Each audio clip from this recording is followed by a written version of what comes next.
I'm Marcia. Hi, Ajit. How are you? I'm doing good. How are you? I'm fine. Yeah, all's well. So far, so good. Right, right. So, Let me go to the agenda here. Make sure it's.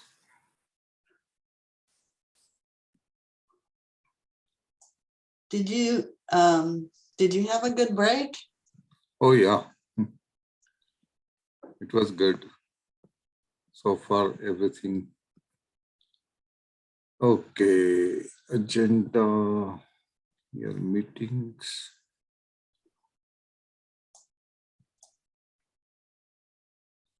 Welcome. And then Charlotte. Then break. And then sessions. By the way, Marcia, I talked with I talked with John to send you the departmental plan, and he said he will make sure he sends it. I don't Okay, know whether you received it. That was, I talked with him on Tuesday. okay. I will look for it.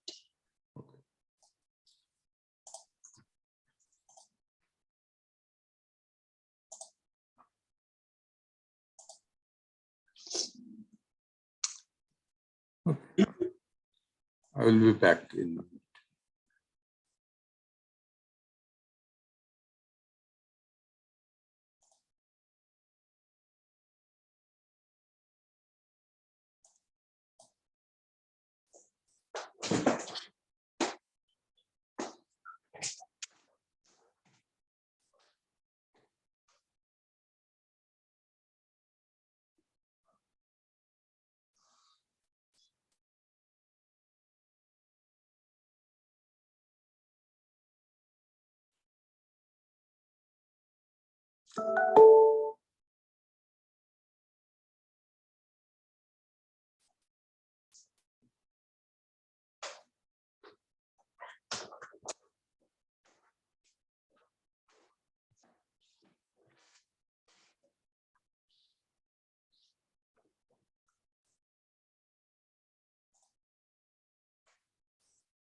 Hi, Jaya. Hi, how are you? Good, how are you? Good, good. Hi, Terry. And hi, Yvette. Yvette. Hi. Hi. Made it. All right. I started the recording and I will now make you a co-host.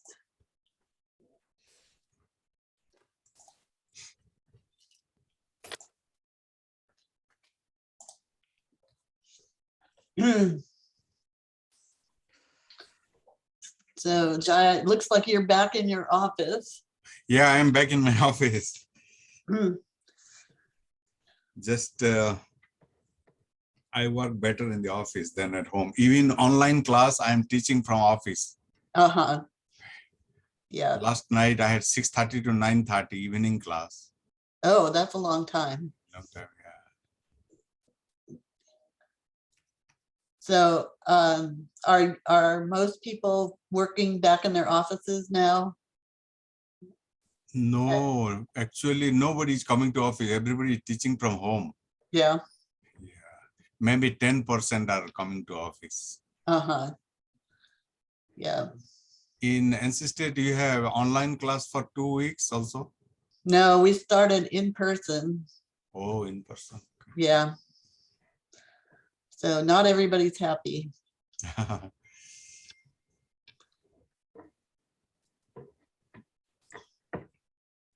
We'll have in person from 24th, we'll have in person. You have in One person? more week online. Okay. All right.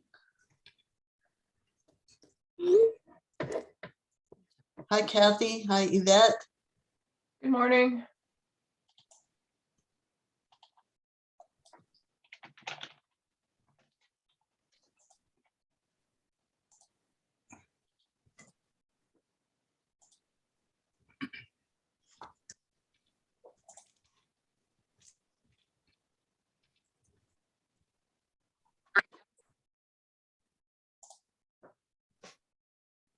Morning, everyone. Good morning. Good morning. I didn't realize this is set up so that I have to admit people from a waiting room. So trying to keep an eye on that.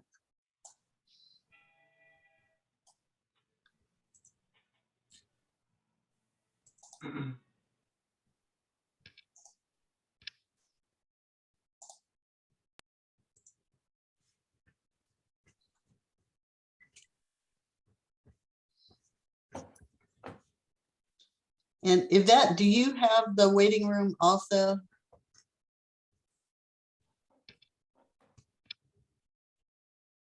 Yes, I can let people in. We can actually change that. I can fix it.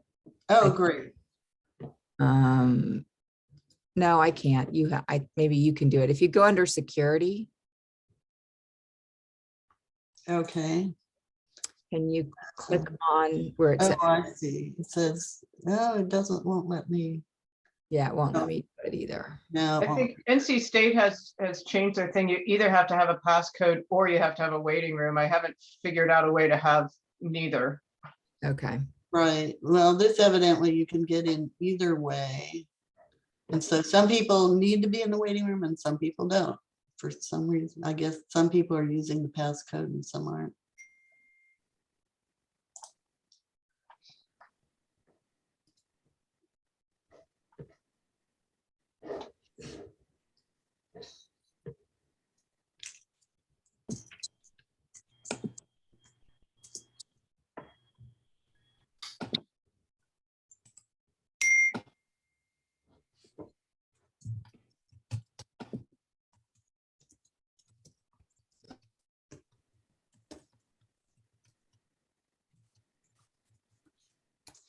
Okay, so yeah, Yvette, if you could keep an eye on the waiting room, that would be really helpful. And then I'll start the meeting.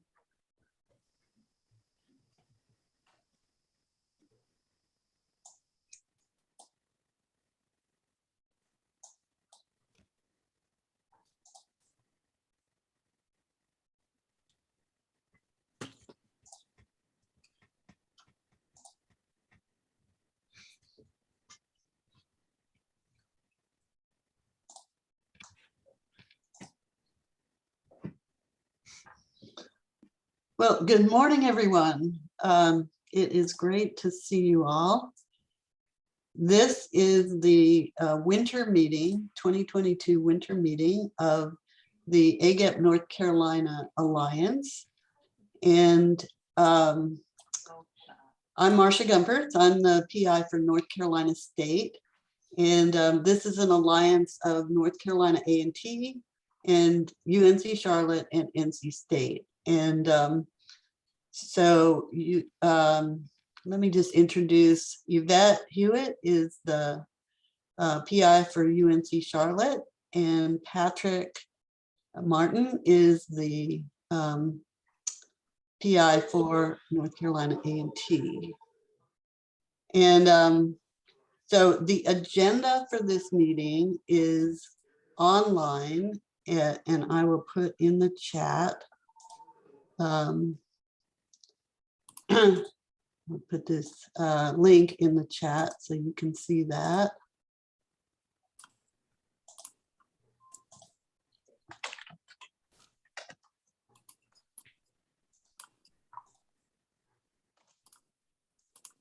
And so we're going to have some really interesting talks this morning. We'll have a presentation on the importance of identity in mentoring graduate students.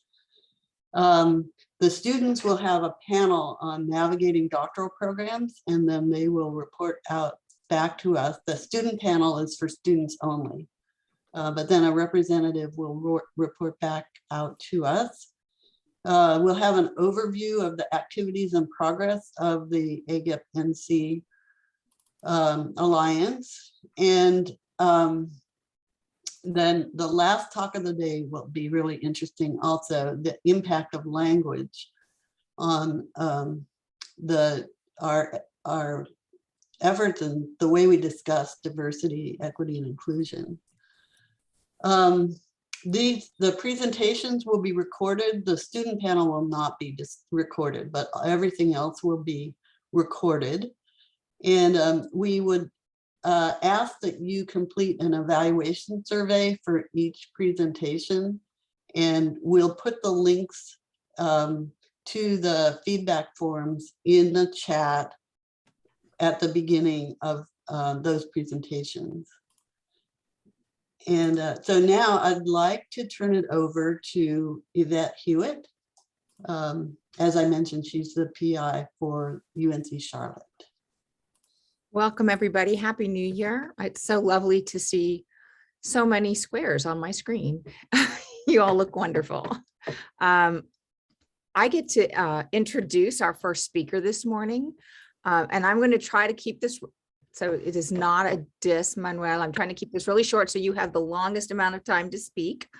But I want to make sure that you all know who Manuel is. So Dr. Manuel Perez-Quiñones is going to be speaking to us today on the importance of identity and the success of students from minoritized communities.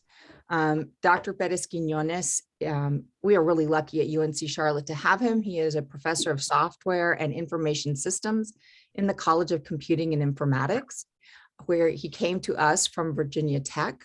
And although he is a faculty member on our campus, he is on leave this semester working as the visiting professor at, I don't know how to say this, Curie College of Computing Sciences at Northeastern University, where he's running the Center for Inclusive Computing and providing his expertise for that center. He has a lot of experience as an administrator. He was an associate dean for graduate studies at Virginia Tech and an associate dean in the College of Computing and Informatics on our campus. And most recently has been working as a fellow in the graduate school at UNC Charlotte. And amongst his other duties there, he's been doing a lot of work on diversity, equity, inclusion for the graduate programs. And before I turn over the virtual podium to him, I want to tell you just really briefly about his most recent awards, because I think they provide even more insight into why we asked him to speak to you today. He was awarded the ACM Distinguished Member for Outstanding Educational Contributions to Computing and the Computing Research Association's A. Nico Haberman Award, which is an award to a person who has made outstanding contributions aimed at increasing the numbers and or successes of underrepresented members in the computing research community. And he also received the Richard A. Tapia Achievement Award for Scientific Scholarship, Civic Science, and Diversifying Computing. So I welcome Dr. Bettis Quinones, and I turn over the virtual podium to you. Thank you. Wow, that's a short version. I want to hear the long one. Let's see. I'm going to try to share my screen and make sure you see my slides. You see my slides? Yes. Okay. So thanks for that wonderful introduction. I really appreciate it. I thought it was great that you pronounced my name in Spanish. So I was happy after Manuel, rather than Manuel or whatever. I want to talk about the importance of identity. And I wanted to start with a little exercise. I think that exercise is ruined now because Yvette sort of gave all my secrets. But let's try it anyway. And you don't have to say anything. You don't have to post in the chat. I don't want to call anybody out, but I want you to think what comes to mind when I tell you I'm a Hispanic computer science professor. I'll give you a couple of seconds to sort of let a couple of ideas bubble up to the top. And I want you to hold on to them because I want to sort of talk about the issue of identity when it relates to that. Should have played some Jeopardy music. So what comes to mind? So there are a couple of things that should trigger things, right? Hispanic. I'm a Hispanic, so you're probably thinking, is he an immigrant? Did he grow up in this country? Did he come from another country? I think I'm hearing some echo from others. I don't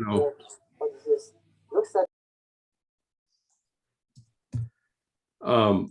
So Hispanic should evoke some images, ideas, thoughts about who I am. The other one is computer science professor. You don't see many Hispanic computer science professor. And I don't know what that prompts in your head. You're probably thinking he's an instructor or he teaches only freshman courses or something like that. So a lot of these ideas are at the notion of this idea of your perception of others. And in particular, the idea of perceptions as a deficit or an asset, right? Some of you, and probably this group, this would not be an issue, but normally in a presentation where the community wasn't as diverse as it is here, this would be an issue. A lot of ideas might be things that I don't have, right? I say I'm Hispanic, you say, oh, English is a second language. If I say I grew up in Puerto Rico, you say, oh, yeah, they only speak Spanish down there. And that's a deficit mentality. You're thinking of things that I don't have without necessarily knowing that or not. Some of you might have thought, wow, his English is pretty good for a Hispanic. Maybe, I don't know, maybe I'm breaking expectations. I don't know. But some of you might actually think what I think is the right thing to think, which is really hard to do because a lot of these things are unconsciously coming to your head. I wonder if he speaks more than one language. I don't necessarily speak more than one language just because I'm Hispanic. I do, but I hadn't told you that. But some of you might be thinking, I wish I would have kept up with Spanish from high school. I wanted to be bilingual by now in my life. That's the thinking of something that I might have as an asset. And that sort of gets at the heart of this issue of perception of my identity, right? Are you thinking of things that I don't have because I'm a minority? Or are you thinking of things that you assume that I might have? And that might be kind of cool, It's like, well, I need to talk to him to see how we can get there. Other things that you might have thought, is he a U.S. citizen? Is he a first generation? He teaches computer science. That hopefully you think that's an asset because my field is in very high demand right now, and that has all kinds of kind of cool things that come with it. It also means I have lots of students in my classes, which is not necessarily easy to deal with. So let me sort of break some of those. And Yvette mentioned almost all of these, so I'm gonna break the bubble on all these. I'm a tenured full professor in computer science. And my background is human-computer interaction and CS education. Done a ton of work in diversity in academia and as part of professional organizations in computing. I worked at multiple institutions. I worked at the Naval Research Lab for 6 years doing research at a government laboratory. I worked 4 years at the University of Puerto Rico. I spent 15 years at Virginia Tech, and I'm on my 7th year at UNCC. I was visiting professor at the Naval Academy one semester, which was sort of an experience that is really interesting. Kind of cool to you walk in a classroom and all the students stand to attention and stand until you tell them you may be seated. That's never happened in any other semester at any other institution. And I'm a visiting professor at Northeastern right now this semester, working with the Center of Inclusive Computing. Give a TEDx talk that's getting a lot of people sort of interested. And it also was picked up and featured in a podcast. It was edited down to 5 minutes and it's available as a TEDx short podcast. I'm a member of the Committee of the Status of Women in Science and Engineering and Medicine at the National Academies. As part of that, I was co-author of a report that just came out on the trajectory of women of color in tech and the professional distinctions that Yvette mentioned. So, I don't know how many of these burst bubbles when you heard my name and the fact that I'm a computer science professor. I'll burst one more bubble in case you don't know this. I'm not a first generation college student, far from it. My father is a lawyer. My mom was a college professor, department head multiple times. My mom's mom, my grandma, was a nurse and she wanted to be a doctor, but she was not allowed to go to medical school at the time. My mom's aunt, my grandfather's sister, was a dean, the first female dean at the University of Puerto Rico. She was dean of the business college. My mom's sister, my aunt, was a college professor. My dad's brother was a dentist. My wife has a PhD from Georgetown as a professor here. Her siblings, one of them is a vet and vice president of animal collections at the St. Louis Zoo. My other brother-in-law has a bachelor's degree from Wharton School of Business from UPenn. I mean, academia is the life of my whole family. So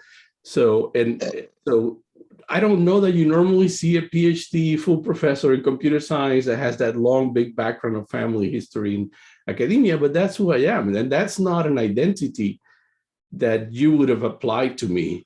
And that sort of brings us into the issue of why identity matters.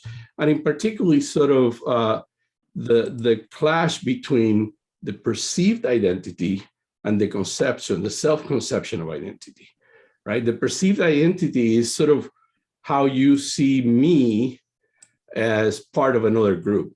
It's what do you think about me? What do you think of my group? In this previous little exercise, you probably applied some stereotypes to me because of my ethnicity or my professional discipline. And some of the challenges that come with the perceived identity is stereotypes, is biases, is microaggressions. And I think all of you know those terms.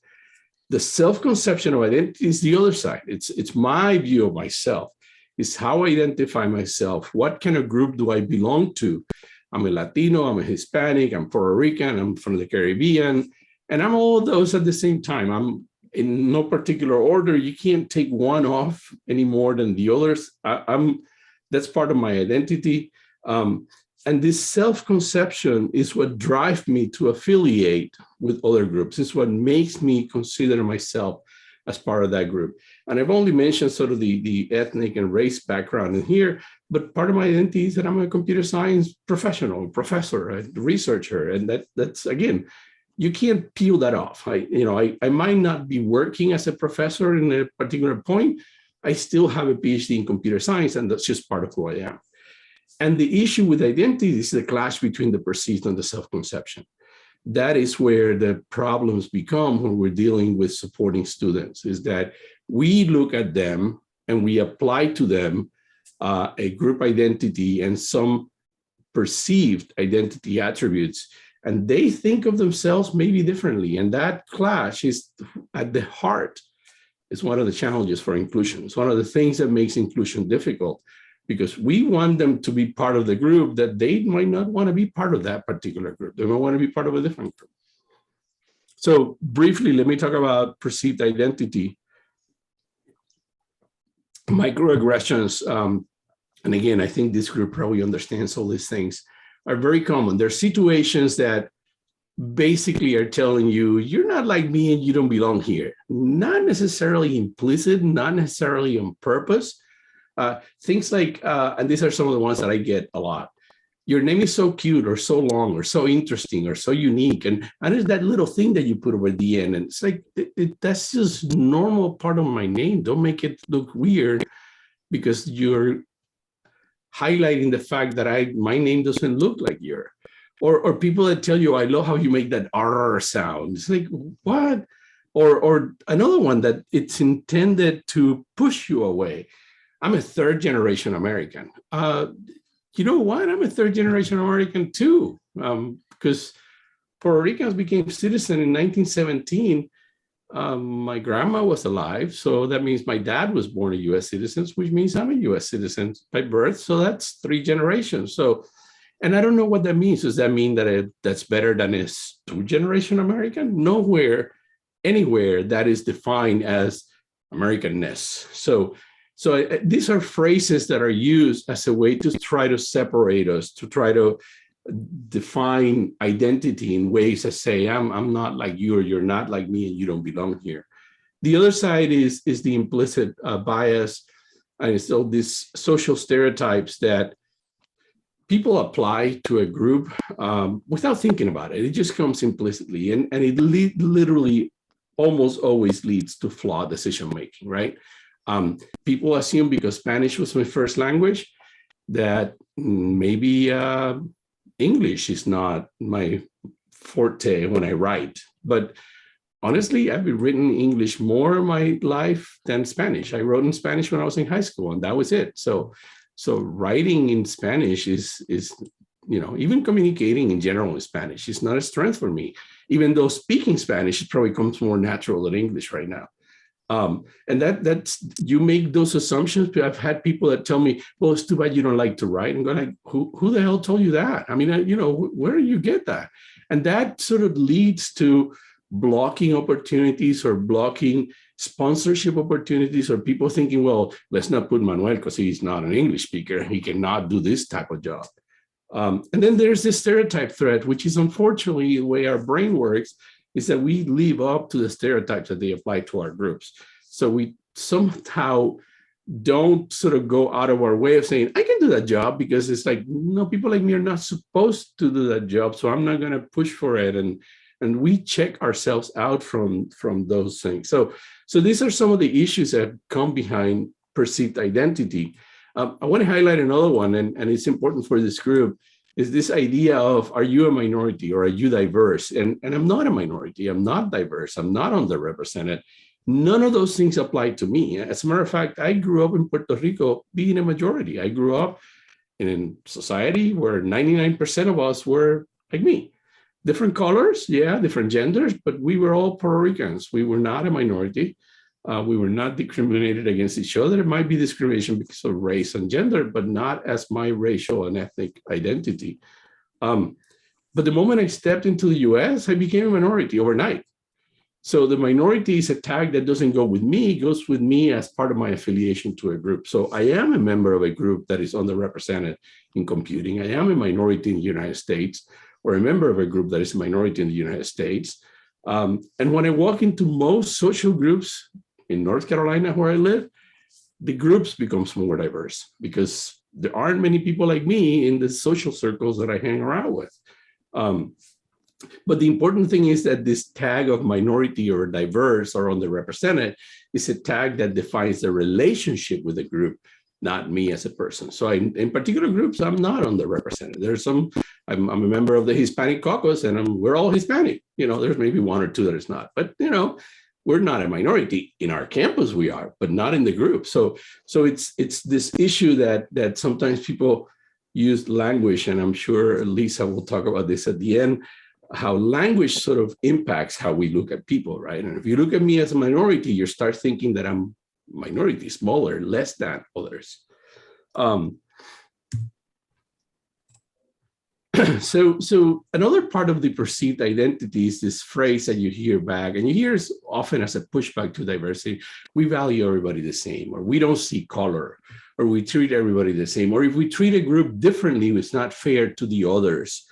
And we want to celebrate what we have in common rather than our differences.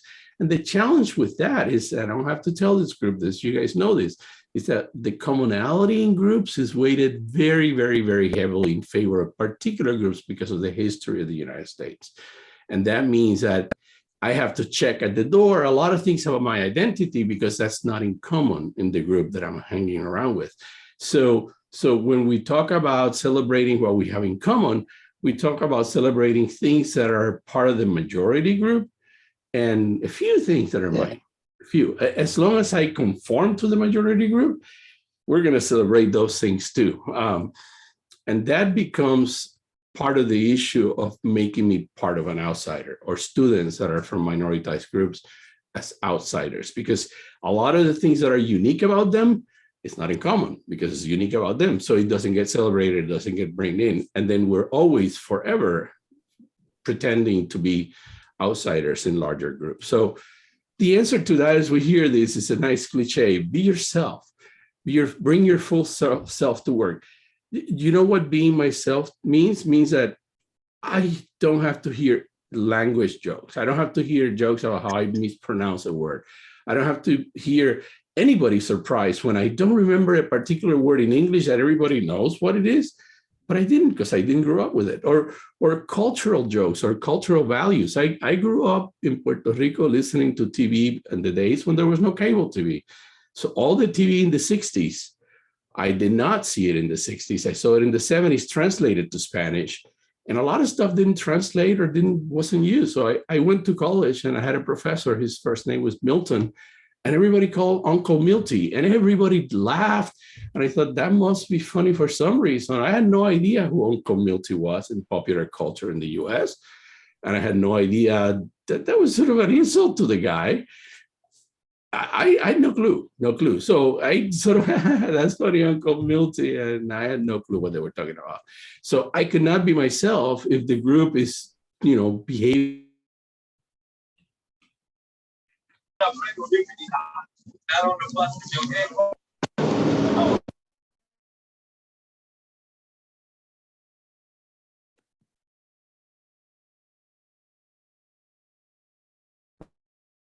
Trying to unmute myself. Okay.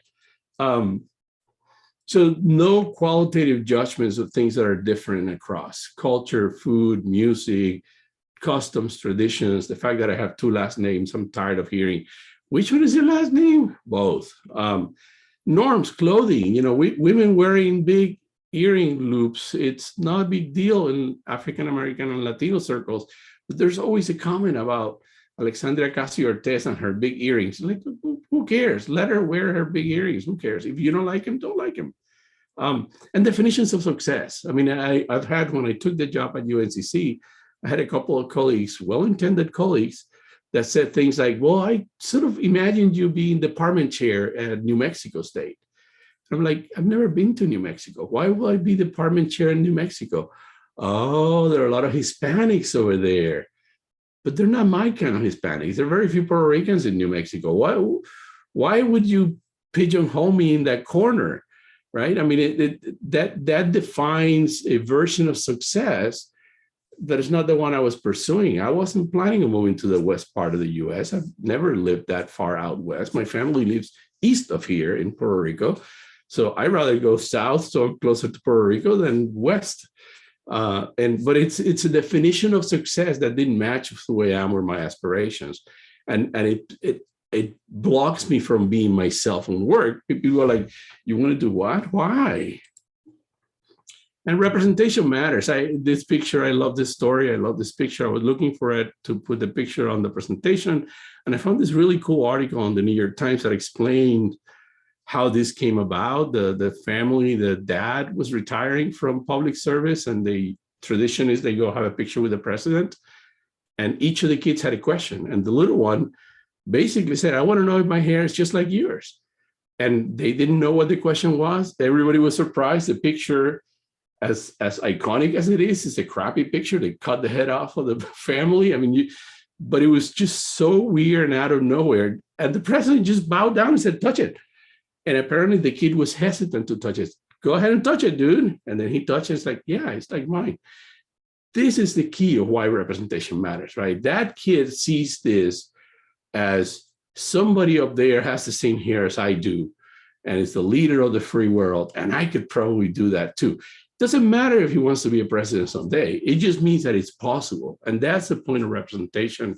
And it's at the heart of identity. I want to see people in positions of power that look like me. I want to see people in positions of power that could represent my same interests, that I can go and approach them about something like same hair as mine or whatever. It might be insignificant, but it's important for the issue of representation and growth and identity. So,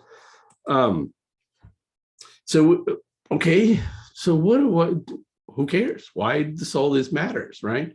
What does this mean for mentoring of students? And more importantly, what can we do? So students from minoritized groups, students from marginalized groups face additional challenges in their path to success. They face structural challenges. There's few like them. They say social barriers. They have different cultural views and experiences and biases. They often have a lack of family support, not because the family doesn't care, but because maybe they're first generation and you can't talk to mom and dad about how do I do something on campus when they've never lived on a campus, or they probably have financial challenges. A lot of them are typically part-time employed and have a job on the side, which normally we think that's great, but it also means it's less time to study. So it's just a challenge, even though financially it might be rewarding to them. They have a lack of role models. They don't see TAs that look like them. They don't see faculty that look like them. They don't even see other students of color that look like them. And obviously financial concerns. So to sort of get at this, I've been interviewing women of color in STEM majors here on campus. I started interviewing women of color computer science majors that were seniors, and that group becomes small very quickly. So in the last semester, I expanded it to women of color in STEM majors. We've interviewed around 10 to 15 every semester. We've done it for 2 semesters. And basically, we've been asking them questions. What challenges have you faced? And have you considered changing majors? And what kept you in your major? Or did you change your major? Just to sort of get a sense of their point of view of how their identity, in this case, women of color, gets in the way of success. So I'm going to give you some quotes and some examples here. So this one, what challenges have you faced? It's okay, so socially, I would say I'm probably one of 3 Black females in my major. So sometimes if the other 2 girls aren't in my class, I just felt like I need help with stuff. It's harder to go to the guys and like asking them because they seem very secluded from us. They kind of don't want to talk or communicate with me, which can be frustrating. Again, their identity isolates them. Women of color, there are only 3 in the major. And there's an extra block or challenge to talking to the other people in the classroom. Another student, this is literally the first semester when I've had another woman of color in one of my classes. So we do a lot of pair programming. We're always in groups or in partnerships, and it's literally like, of course, the majority are white males, and I'm always the only minority in that group until it places a lot of pressure on me, and I'm like, I can't be the dumb one of the group. I got to show that I'm a smart woman. I'm a smart Black woman. So that was one of the challenges that I faced. I just kind of went off of just being who I am, just go for it. And again, the added challenge that this student face is that she wants to make sure she shows as smart and as prepared as others. It's not that I need to learn the material and get a good grade. No, I got to demonstrate on behalf of everybody else I'm representing that I'm smarter than anybody else. And that just adds more pressure to the effort of learning materials. Another one, within my 3000 level CS class right now, we have one TA that kind of just, I didn't understand on the audio what they said. It makes it seem like, yeah, you guys can't do it. Like I'm in a group with all females, and every time we ask the question, he's like, are you sure you want to do that? And I'm like, yeah, I know, little questions. Yeah, I'm like, I don't need this. Again, the TA, the person that's supposed to help them because the group is all women, is basically discounting them and saying, hey, you don't know what you're doing. That shouldn't be the way you're doing. And it's just frustrating and discouraging to the student that is trying to move forward. So we need to close the gap. We need to provide that extra support. We assume that we have TAs, we assume that we have professors and this and the other, but the reality is that the clash between the perceived identity and the self-identifying attributes of the student presents an extra challenge. And it's our job to address that. Each student is different. I find these interviews fascinating because there's a section asking them about their family. And it's just, I would have never imagined the richness and background that these students have. And there aren't that many. You have to do it through interviews. You have to use qualitative methods that social scientists have used for decades, because doing this in a survey, it doesn't quite cut it. So let me show you a couple more examples. Do you feel like you have to code switch? And I was surprised that the Black female students in our college, in our campus, because this includes a lot of engineering students too, know the term code switch. That was fantastic. Yes, 100%, like the stereotype threat is an all-time high bar. I just kind of feel as if I'm the only Black girl in the class. So what I do when I say how I behave is how they've been perceived, all Black girls. So I find myself speaking the way they speak or anything of that nature, just so that I'm not the oddball. So again, forget about bringing yourself to work. You actually have to behave like the rest so that people sort of have a sense of who you are and what you bring, but only in a way that is filtered and understood by them. Another one, yes, so my freshman year, I actually wanted to change my major. I was going to change it to business just because I felt I didn't fit in the major. And it was a little hard, but after like being able to talk to some older, upperclassmen, Black female engineers, that motivated me and let me know that it doesn't really matter where you start as long as you just have the dedication to move on. That's all that really matters. This was an engineering major, was struggling in a class, and eventually talked to upper class female engineers, and they said, it doesn't matter that some people came from a fancy high school and they know some stuff that you don't. It will even out down the road. Just keep doing it. You'll succeed. Again, the support here is coming from peers that they find sometimes by coincidence. This one is a long story. I'm going to skip ahead and tell you just the gist of it. This person was scared because everybody knew what programming was, and she didn't. She dropped the major. She changed. Went to the advisor, changed the major to, I think, business management information systems. And after a semester, realized she had made a mistake and went back to the advisor and said, no, I want back. I want to go back to computer science. That's what I wanted to do. And the experience let her understand that she made that mistake, that changed major, because she felt like she was lesser than everybody else in the class, because the fact that she was a woman.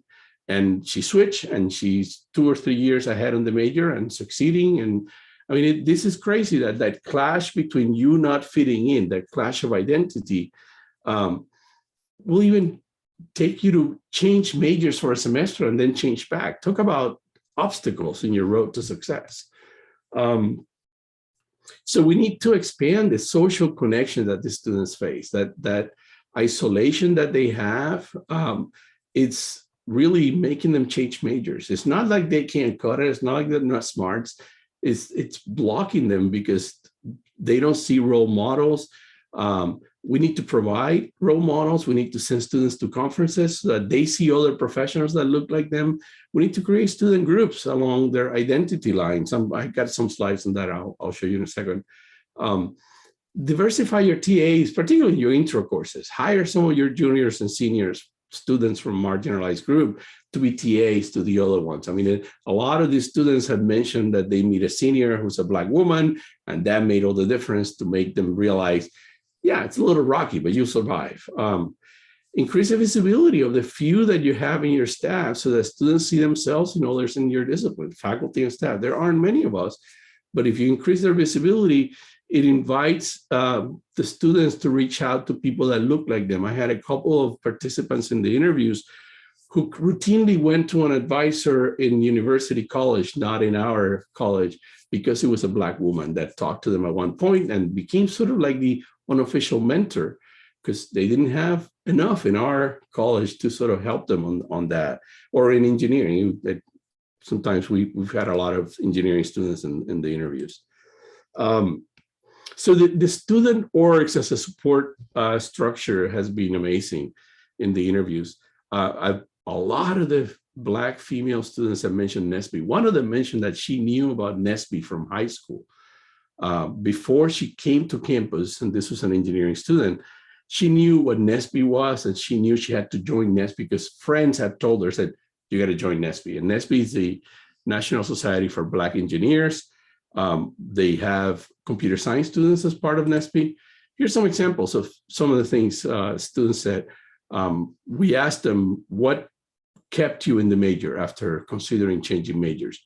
NSBE had a lot to do with it, the National Society of Black Engineers, just being able to be around other Black people and talking to them and realizing that not everyone, we're all kind of struggling in a way. Another one I would say NSBE plays a role in my major just because that's a community of Black engineers. They include computer scientists, so that's really good too. And it's just really easy for us to be a family, be able to talk about these things that are going on within computer science and stuff like that. So identity matters. The students from marginalized groups face more challenges. They have fewer opportunities. They have fewer role models. And to close the gap, we need to find a way to provide those extra services. And that doesn't mean we're favoring them. That doesn't mean we're watering the degree. That doesn't mean we're giving away grades. It means they face additional challenges that if we choose to ignore them, we continue leaving them on the marginalized lane and not being able to provide the opportunities for them to succeed. Expand the visibilities of groups within student orgs, or invited speakers, or diversifying your TA pool so that they can be themselves. For them to bring themselves to work or to their classes, they need to see others like them, right? Provide networking opportunities by reaching out to other groups across colleges, across campus, and shift the conversation towards more asset mentality rather than deficient mentality. Just because they're different, that doesn't mean they're less. That doesn't mean they're less prepared. They just have a different preparation. They have other successes and opportunities and strength that if we don't bring into the commonality of the group, then we're missing out. We're missing out by not having them in our group. So yeah, I had like 3 people call yesterday. I'm going about to it. stop right there and open it up for questions. Thank you for inviting me, and I'll pass it on to Yvette. Walt, I see your hand up. Yeah, well, this resonates for a couple of reasons. One of which, as you may have heard here at NC State, there's a plan afoot to massively increase the size of our engineering undergraduate program. And in a couple of contexts, I've raised the question of, well, isn't this an opportunity to increase the diversity of our engineering program? And I haven't gotten much of a response on that yet. So I guess my question is, and maybe, I would start agitating to bring you to our campus in some sort of formal way, and if that were possible, on this very issue. But if you had the ear of our chancellor, let's say, and our provost, who are big, thousands more engineering students, and this is an opportunity, what would you tell them? What would be the the elevator speech of what they should be doing to use this opportunity to diversify engineering at NC State? So that's a great opportunity and great question. I'm going to assume that your provost and your chancellor or president would be persuaded by facts and science and research. It's a safe assumption, although maybe not. But so, I mean, there's a lot of evidence that says that groups are more productive, that classrooms are engaging in more discussions, the more diversity you bring into the classroom. So I think your school of engineering would be better by having a more diverse group of students. I mean, what greater opportunity than you say, we're going to bring 1,000 more students, and the distribution of those students should mirror the state or mirror the Eastport region. And say, well, that means what, 35% Blacks and 20% Latinos, and that's a reasonable goal, right? I mean, you're serving the state, you're serving the region, so you might as well bring in a population that mirrors that, and you might as well bring in a population that will make your classroom better by having more diversity in the classroom, more points of view, more ideas, more opportunities to explore problems that haven't been explored. So that's the way I would sell it. Very rarely that works with people, unfortunately. I mean, the sort of the sky is falling point of view would be, and this is another pitch, it's like, just look at what we're doing today. Look at the issue with facial recognition that doesn't recognize Black faces at the same rate as white. Why do you think that is? Oh, a lot of the researchers are white. You need to have more people of color in building the technology of the future so that the technology is inclusive for all of us. I mean, and this applies to all the engineering fields. It's not just computing or electrical engineering. Civil engineers have approved highways that cut through neighborhoods and segregate a city in ways that shouldn't have been. You know, I bet you anything that if those civil engineers included more Black engineers or were more culturally educated, that would not have been a decision they made. So, I mean, there's a lot of reasons why we need more diversity. Hopefully any of those would help, and I'll be happy to come and yell at them. Thank you. Joel, you have your hand up. Yes, thank you. Wonderful presentation. I resonated with it completely. So one of the challenges, and I understand about, trying to be out there to offer the opportunity that the students and others can achieve what you have achieved, what we have achieved. So how do you try to help faculty, students balance this need to share your craft, to excite the next generation, but at the same time also try to achieve those things that makes the profession better? I count my lucky stars. I really don't have a good answer. I mean, I started my career at the University of Puerto Rico, and minority institution in Puerto Rico. We're going to compete with the top schools in the U.S., but it was a really good engineering school. So I had a lot of really good opportunities to work with students and do a lot of cool things. But I eventually realized I have a ceiling here. I can't, do the things that I want to do. I was a computer science professor in engineering. I was the only computer science professor in engineering. I wasn't an engineer, and that put me in a different salary scale, that people sort of treated me like a service professor. I got to teach every software class because nobody else could. And eventually I thought, this isn't for me. It's my home. It's my community. It's my identity, but not professionally wasn't. So I had to sort of bounce around and find pockets. And then I went to Virginia Tech, where professionally I felt very happy, but then it was the opposite. It was like 6 Latino professors in arts and sciences when I got there. And the other one was my wife. So 2 of us were 30% of the Latino professors in the College of Arts and Sciences. That's scary. 2 of the other 6 were professors of Spanish with my wife in her department. It's like, really, is that it? So I was completely an outsider. And I've been lucky that I've kept both things, like the professional contribution to my disciplines, writing papers, writing grants, doing research, but at the same time speaking up and being part of groups that were going, no, this isn't the way you should do it. I don't know that I had a good balance. I did a lot of stuff before I was full professor that I probably shouldn't have. I did a lot of stuff before I was tenured that I probably shouldn't have. But again, I got lucky. I had enough publications that people said, that's a decent contribution. Wait, what's he doing with all this other stuff? He could have published more, but they didn't block me because of that.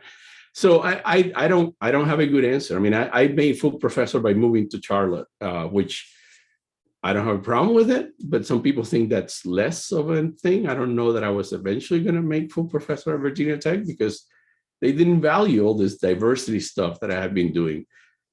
Their loss. You just sort of at some point got to move forward. The reality is in academia is that you got to keep up the sort of the definition, the standard definition of success. Otherwise, they kick you out in no time, particularly if you're a minority, if you're Black or woman or a woman of color, forget it, it's even faster. So you have to sort of keep a balance of saying, I got to keep doing this thing so that I don't get kicked out.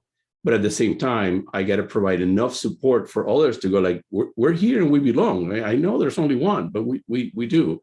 And I wish I'd give you a simple answer. I got lucky. I really got lucky. I found good mentors, found people that are saying, you're doing a little too much on that side, do a little bit on this one, and kept the balance. And I'm still here. Okay, thank you. Daniel? Thanks. I also appreciated very much the presentation. And of course, I'd be delighted to have Manuel come to our campus also. But I did want to assure Walt that this is definitely on our radar screen. In fact, I had a conversation with our dean last evening about this very topic. Our dean is from Puerto Rico, and so he understands, and that's not to predict in any way how successful we'll be, because I understand the challenges. I'm in electrical computer engineering, which is probably as big a challenge, if not more, than computer science in terms of diversity. So, but I did want to let Walt know that this is a very active topic of communication, of conversation in engineering. The big challenge is that we just have to change how we do things, right? I mean, I think a lot of people say, well, I want more of X.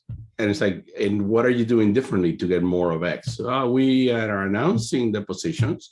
They just don't apply. That's not enough. Because I mean, a lot of us don't see ourselves represented in other communities. When I interviewed at UNC Charlotte, one of the things that I walked away from my in-person interview that convinced me that I wanted to come here was how many Black and Latino administrators are positioning high up in academia I found on campus. So it was like at Virginia Tech, I was the highest ranking, minority. I think everybody was male and white above me at Virginia Tech when I was in the grad school. Even the other associate deans and the dean of the grad school were women. But outside of that, they were all white men. And I came here, I met a couple of Black, and I met Yvette, and it's like, wow, this is kind of cool. It's not like we're just a bunch of professors at the low level. We have administrators that at least speak my language, understand concerns. We're happy that Hispanic was interested in having an administrative position on campus. And I was welcoming to it in ways that I don't know others would have. But sometimes there are a lot of people on campus that equate equality with equity and don't understand the difference. And to me, that's a challenge. I've had groups at Virginia Tech, the Hispanic Caucus of Virginia Tech told departments, we'll be willing to meet with your candidates if they're Hispanic and they want to chat with us. We're happy to go take them to lunch in the interview process. And we've had departments that said, well, that's not fair, because what are we going to do with the white candidates? Like, I don't know, create a white caucus. I mean, that sounds scary. I don't want a white caucus on campus. But I mean, how is that a disadvantage? You're going to hire a white person by default anyway. So I'm just evening the odds, but they don't understand that evening the odds means equity, and they don't see it as equality. So they rather do nothing, and that becomes a challenge. If you change nothing, you're going to continue getting the same patterns and results that you've had for the last 100 years. You got to shift the practices so that you get a different result. So that's a challenge. It's hard to sell that to people. Okay. Madhu? Hi, this is really great to hear. So thank you for this. I hope everyone can hear me. So my question is, I've been thinking a lot about this, especially in the context of this pandemic circumstance we are in, where we are approaching the start of the third year. And it's a pandemic that has sharpened the contrast between or the impacts, especially for minority communities. We have a lot of, whatever students we have from those backgrounds on campus have particular struggles. So I'm wondering if you have any thoughts or suggestions on addressing these inequity and inclusion issues in the context of this crisis right now?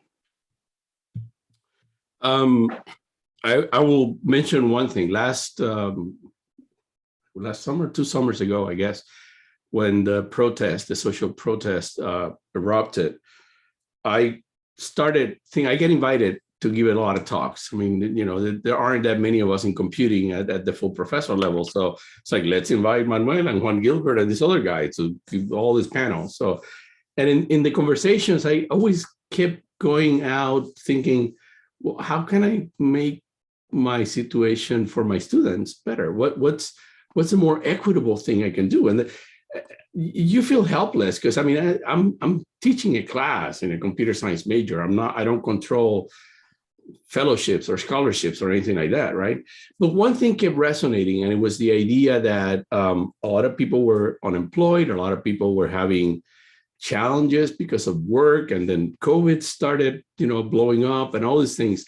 And I kept thinking, well, how does that relate to my classroom? And it always ended up grading.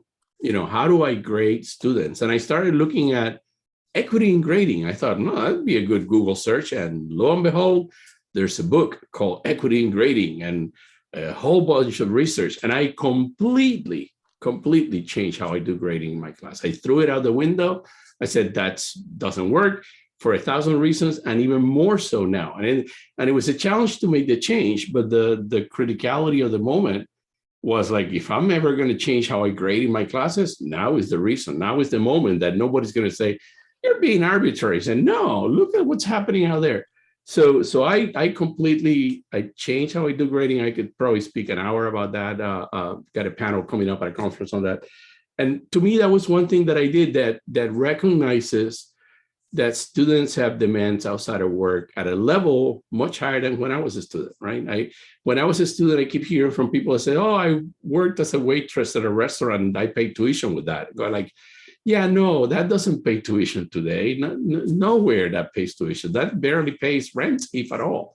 So people have 3 jobs, and then you have 3 jobs, you don't have time to do homeworks. And in computing, we have a lot of off classroom projects that people expect them to spend 20 hours. And I thought, God, this is a time not to have 20 hours of research projects or programming projects outside of class, because half my students have 2-3 jobs, or they're taking care of their kid, or their mom have COVID and they're taking care of their, you know.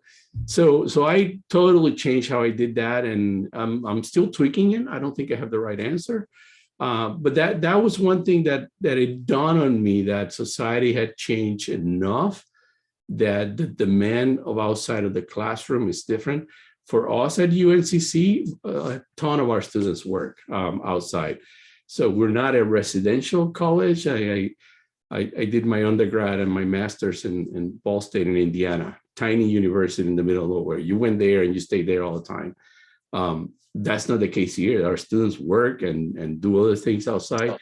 And we need to adjust the demand for what we say is, this is enough for you to demonstrate to me that you succeeded or you've learned something, that doesn't expect them to be bored on Saturdays and Sundays. I mean, I posted in a listserv a discussion about, if you extend a deadline till Sunday and you feel good because you gave students more time, I have surprise news for you.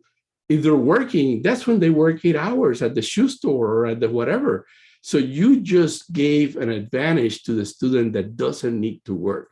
You're thinking you're being fair and equitable, and you're increasing the gap between the ones that, my dad has enough money, I don't have to work, and the one that I have to work at the shoe store on Saturday so I could pay the bills and eat. And so I think a lot of our notions of grading and progress and success need to be different. I'm still, like I said, I'm still tweaking it. I don't think I'm there yet, but I'm starting to see a lot of details. And there's a lot of literature on this. I'm still reading some books and stuff. So that would be my answer, but that comes from a professor in the classroom, not from, you know, a department chair or dean of students or something like that. So that each one of those levels would have different things to do to contribute to the conversation. And the challenge is that there's a lot of pushback. There's a lot of pushback because we're not being fair, or we're not being equal, or we're not being. So you have to sort of do it in a sort of careful language and way so that you don't get derailed. Thank you. Yeah, I just wanted to share that I've also gone down the same path with my classes. I implemented labor-based grading, which worked really well in this last semester. But I'm also looking into ungrading, which is something I see people doing as well. Yeah. Thanks. Cool. Thank you. You know, Manuel, if I can ask you a question, you know, we are talking a lot about how we can change policies within departments to value the kinds of things that you did, right? That you said didn't get you much traction, but you were able to do the other things, right? So the DEI work that you did. And I'm not trying to suggest that as academics, we shouldn't be doing research, but how do we value, you know, some of that may not be the stuff that I publish in, you know, a paper about a bench research project in my area, right? But in fact, it's about work in DEI with students or with faculty or whatever within my department. And how do we value that? How do we get departments to look at that, not simply by checking a box that says I have something in my syllabus, but actually values work that individuals do? How do you see that sort of fitting into our policies and procedures? That's a fantastic question. So I'll give you 3 levels of answers. The first one is counting it. I mean, it doesn't get counted, right? I mean, a lot of the service work that faculty from minoritized group or marginalized groups do usually doesn't count. And it doesn't count because it's not the traditional, you know, service committee, right? It doesn't count because sometimes we do it because we like to do it. Sometimes we do it because we need to do it and find camaraderie with other groups. But it's not something that gets assigned to you. And it also doesn't get counted because oftentimes you get pulled into doing things. I've been called, and I've told this story before. I had a sabbatical a few years back, and we had professors from Jamaica that were coming to campus, and they called me from my sabbatical so I could meet with them. It's like, what do I have in common with professors from Jamaica? We're both from the Caribbean. That's. I mean, if it was Cuba, I can say, yeah, we get more things. Jamaica, no. But that was the closest thing to a Jamaican that the department had. And that doesn't count. That it takes hours to do these things because there aren't enough people to represent all the different interests. We end up representing more interests, and it doesn't get counted. So the very, very lowest, simplest level is let's really count all these things. Let's count these things so that you have a more fair distribution. And maybe that means that I do only diversity work on service committee and not in curriculum committees. But I mean, I as bad as sort of segregation that feels, it would be a more reasonable workload because then I wouldn't be in 5 committees and the diversity stuff, right? So that's one. Then comes the research. I mean, I think a lot of, I think we have very, very, very, very conservative notions of research and scholarship. I think unless you're doing deep research in diversity, a lot of times you're doing things that are opinion pieces or challenging notions of what's fair and what's not. And that doesn't count as peer review. Even if it is peer review, it doesn't count as a traditional research paper. And so it's hours of work that, again, doesn't get counted. And often what I hear in computing rooms, not necessarily my college, but computing departments is the idea of, well, they should be doing that in the social justice department or in sociology or in education. That's not computing research. So I think that has to come from the top. That has to come from the professional organizations, ACM and others like that, saying, this is stuff that we need to be part of it. We shouldn't be farming this off to people in social justice. We should be doing it with them, not just them. We should be partnering solving this issue and publishing research that addresses some of these issues with our point of view expressed in there. So that's another one. And the last one, I think, is we need to start. I mean, I've always looked at service, teaching, and research as dials. And I think we should just adjust them for each professor. I mean, this notion that we all should be editors of a journal by the time you go out for tenure, it's insane, because that assumes that I've never been on an editorial board. That's not true. I wasn't one for a couple of years. I don't get invited to those things. And I've got publications. I've got a decent H index. I've got a lot of research grants. But when people sort of say, oh, who can be the editor of this journal? My name doesn't come up because of the same issues that we face. So I don't have the same chances to succeed in the traditional way that others succeed. And that means I'm at a disadvantage, I guess. I don't think of myself a disadvantage, but it's a different sort of set of ladders and steps that you're going up in your career. The best example of this is that I moved to UNCC. I got all those awards that you mentioned after I moved here for work that I had done before. And it's like, Virginia Tech, sorry, you lost it. I'm going to get recognized as UNCC because they valued what I brought in and they hired me. And then the awards that typically come after the fact then came under another umbrella, and it was their loss. But again, nobody recognized that contribution at the time when it was my promotion over there. So I think we need to be more flexible on what we measure, what we count as success, and we need to be more careful in counting all those, surveys that are non-traditional that all of us get pulled into because we're women, we're Black, you're Latino, you're whatever. Thank you. Jamila, I hope I said that right. Oh, that was perfect. Oh, honestly, thank you for saying that correctly, Yvette.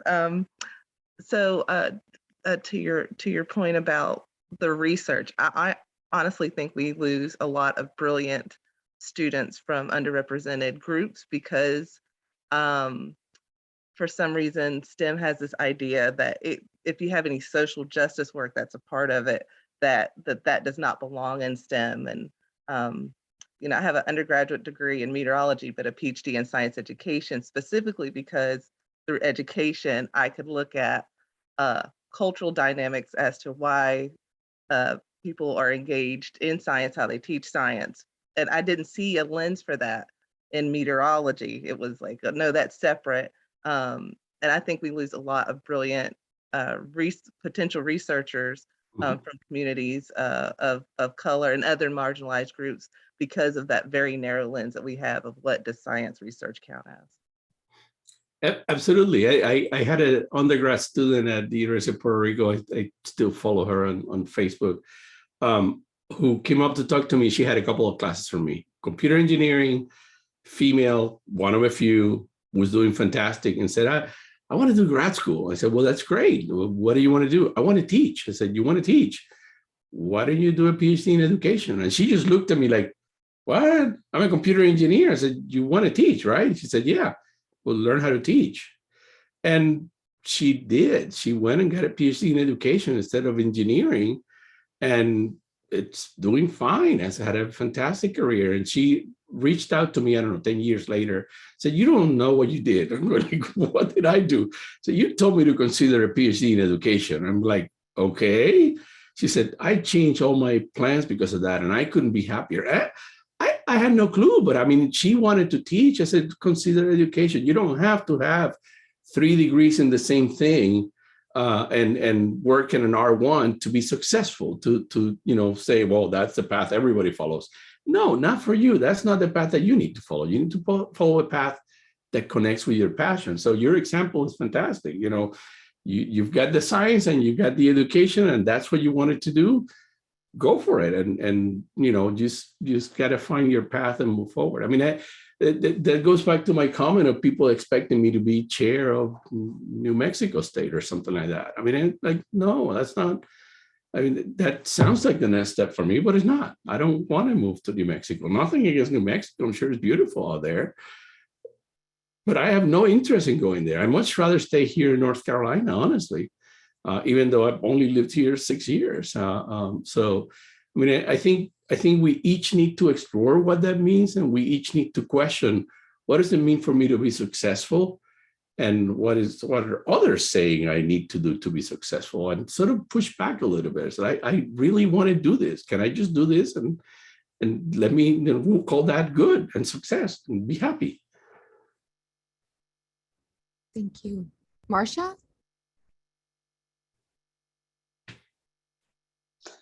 Yeah, thanks. Going back to the discussion about increasing diversity in engineering or in the student population in general, I'm serving on our department's graduate admissions committee right now.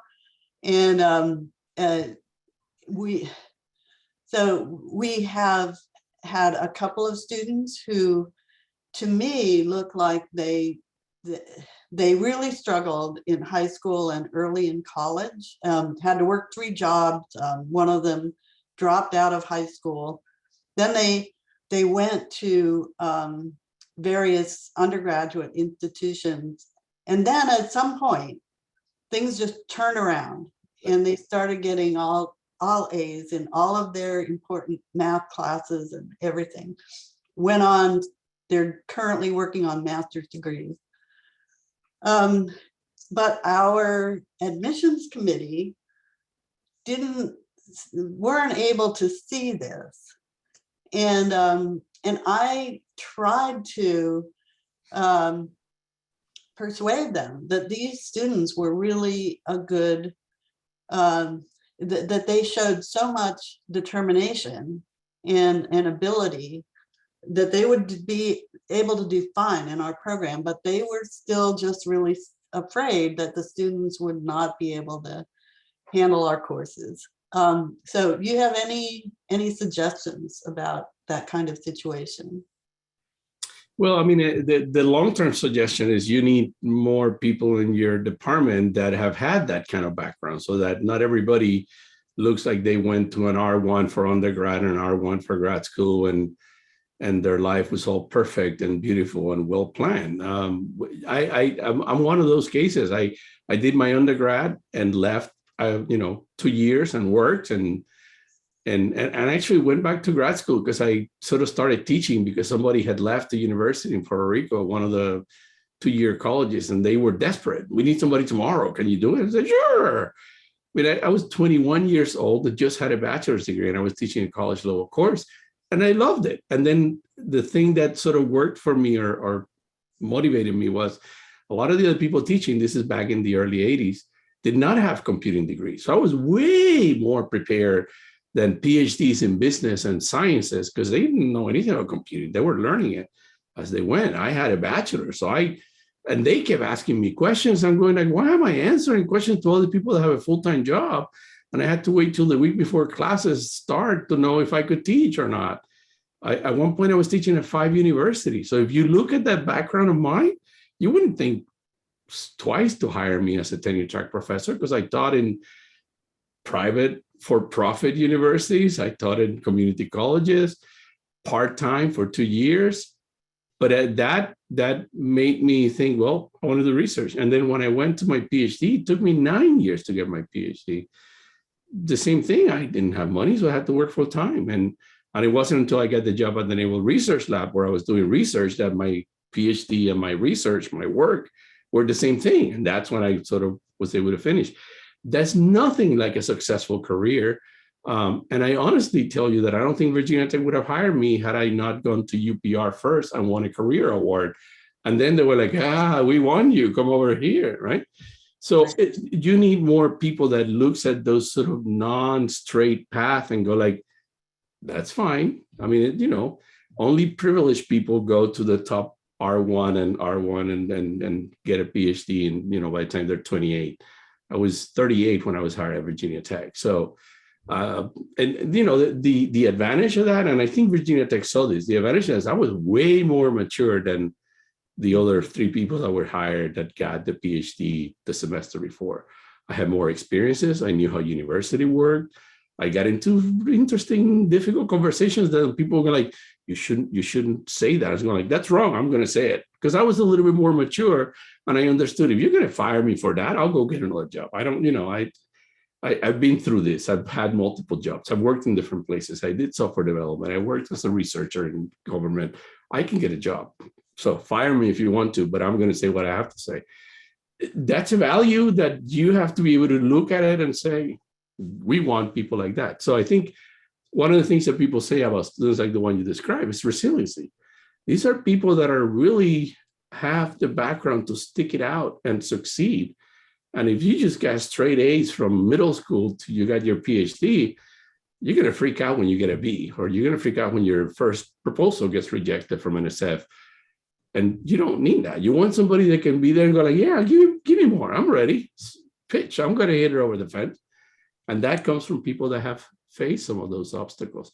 I don't have a simple solution other than saying you need to diversify your faculty, which is, you know, a bigger challenge than diversifying your grad students. I think some places are doing non-traditional ways of evaluating the candidates. I've heard a couple of places that have started looking at the first cut of resumes being done by another group that is blind to things, like count the publications and, you know, things like that, so that you get the first group without saying, oh, I know his advisor. Yeah, he'll be good, which lends to be more copies of what you already have in your department. So I don't have a good answer, but I mean, I think we need to disrupt the system. Basically, we need to say, yeah, we can't just take things and look at them and expect them to all be 27 years old, finishing the PhD within a year and hire them, because that's just going to bring more of the same people. Oh, thanks. So if no one else has a question, I'm going to take, you know, the opportunity, because I get to introduce you and be the person moderating the session, to ask this last question of you. And that is, it's sort of a follow-up to what you've been talking about. And that is, you know, a lot of things that we've said about faculty and what we value within DEI doesn't always take into consideration the amount of work that faculty of color do in the community and other people, right? And other avenues to disseminate information to community groups, right? And so how, for instance, you have a TEDx, right? I don't know what your department thinks of that, but my guess is many departments would not think that was, you know, something that was of great value in terms of the kinds of dissemination of information that you may be doing. So I know that there are a lot of folks that have, you know, I have a Twitter account, although quite frankly, very seldom actually post anything. But, you know, that they might have a Twitter account or a blog or something like that. And how do we start making that, as, you know, we are where we are, I think, as a society where people don't value science or think that somehow it's not something that we need to know, because we tend to talk to each other in words that no one else understands. And those individuals that do something out in the community, whether it's to other academics or to community engagement beyond academics in these avenues, how do you see that as fitting into what we're talking about?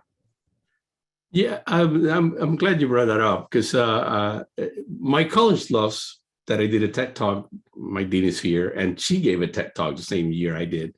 So we've done our part of publishing on the website and sending it to communications. It's also a UNCC TED Talk, so I think it's in UNCC's interest to sort of plug us. But surprisingly, these things, you know, get seen by people that probably would not have read my research papers, right? I'm giving a talk at Urbana-Champaign in a couple of weeks, specifically because somebody saw the TED Talk and said, we want you to come and talk about that to us. And I tweeted this recently. It's like, it's some kind of special when a university you apply for grad school rejected you, and then they invite you to come give a talk at their faculty meeting. You know, it's like, have I arrived? I don't know. It's kind of interesting and it's weird, right? It makes me feel to start a talk saying, you know, remember 1982? You know, you guys weren't very nice to me, but I'll forgive you. Let me tell you all my work now. It's important. I mean, I think it opens doors, it opens visibility, it opens more opportunities to expand your outreach of your work and the things you do. But you're absolutely right. I mean, how do we count that? How is that measured? I don't know that we do the right thing other than putting it on the website and celebrate it. And I'm not complaining on my college. Like I said, they posted my thing and on the website when it happened and all that. But it doesn't, I mean, you know, we need to celebrate some of those things, particularly for those of us that are outside the tiny little box of just our disciplinary, you know, silos. I have always, maybe this is one of my faults, I have always been interested in many different things. I do computer science education, I do HDI, I do diversity. I play with a lot of people. At one point at Virginia Tech, one of my letters of evaluation actually said he needs to be less of a collaborator with people. And I had a colleague who was at the same level as me that fought with the personnel committee. He's like, what the hell are you saying? We fight for people to collaborate. You have a guy here that excels at collaboration and you're telling him not to play to his strength. So we clearly don't know how to measure people that don't follow the narrow, clean path that everybody follows, or not everybody, but you know, traditionally academia has followed. We need to count these things. I mean, NSF wants us to disseminate our work. What better way than to be featured at a TEDx? I mean, you know, that should go a long way. That should count for something. We don't know. It's hard to count it because it's not. Other than the administrators that value the outside face, the people a little lower, like faculty, they think of that as a waste of time. Well, but can you publish a journal paper? I can, but I'm going to do this instead. You know, and again, I don't recommend that for somebody that is on their second year of tenure, but I'm full professor. I mean, why not? Why not use that as a way to sort of expand the reach of my department, my institution, my college, my career? I don't see anything wrong with it, but it doesn't get counted for anything. I don't see anybody in any of my evaluations saying he was invited to talk at Urbana-Champaign in the seminar series. Yeah, that's nice, but it doesn't count when you're measuring my productivity. Is still dollars and publications, even somebody at the level that I'm at. So I think we need to change the notion of you know, what we value in academia. We're still, I mean, I used to enjoy the fact that academia changed slow. And I think society in the last 10 years had just gone shoom, and we were like, oh, wait, slow down. I'm behind, I can't catch up now. I think we need to be more agile.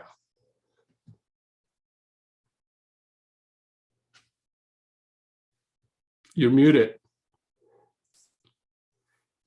Well, you didn't hear that whole long thing I just said, so sorry. I wanted to say thank you for this wonderful talk and your interaction with everybody. And I appreciate everyone else that was here and asked questions and has been listening so attentively. But thank you so much, Manuel. It was really wonderful. And I appreciate your accepting our invitation to speak today. Thank you. My pleasure. We are now at a break. So we'll be back at 10:30. And please do the evaluation. 11:30, you mean? 11:30. I don't know what day it is or time. So sorry. 11:30.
5 here right now.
Marcia, how Yeah. many PhD students do you take every year? This this year we're aiming for I think it's around 20 20, 25, something like that. 20, It- 25, it okay. varies from year to year. Last year was really low. Mhm. For some reason, the budget, I think. Yes, yes. And we had a really good group of applicants, you know, just About how tons. many you get? More than 100? Oh yeah, we get about, I think it's about 400 this year Oh, applications. 400, I see. Yeah. See, we get 40. We Uh-huh. get 40 and we recruit 5 actually. Mm-hmm. A lot of students though who visit here, next day they go to NC State. So they usually accept your program. So. But you Yeah, have we 20 it's like 30 overall, about 30% of the offers we make, students accept. and these 25 are excluding like those who are supported by grants or RA, those kind of people. Those are So separate. all of our students, we make offers to all of our students, our PhD students. Okay. Yeah, you have very good size that way. And are tenure track, like non-tenured people allowed to be advisor? Yes. They can. Yes, and I forget now, it used to be that you had to have a co-chair before, you know, like in your first couple of years. But I don't know if that rule is still in effect. I don't think it is. We are starting a PhD program in data science, and we are making a requirement that the advisor must be a tenured professor. Mm-hmm. I need to respond to a Okay, question. go ahead.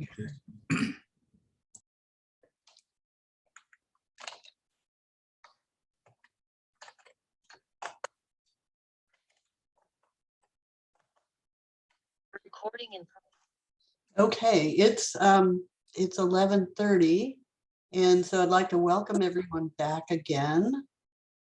This session, we have two concurrent sessions for the next hour. One will be a session for students only, and that will be a panel discussion on navigating the graduate school. And the other session will be for everyone else, and it'll be an update on AGEP North Carolina activities and progress and a preparation for our upcoming site visit. And so this is also supposed to be a brown bag session, so please feel free to eat your lunch during this session. So I'm going to turn it over to Yvette, who's setting up the breakout rooms. And we need to figure out, we'd like to record one of the breakout rooms, but not the other. And I'm not sure if that's possible. So I'm going to turn it over to Yvette. Yeah, so it is possible.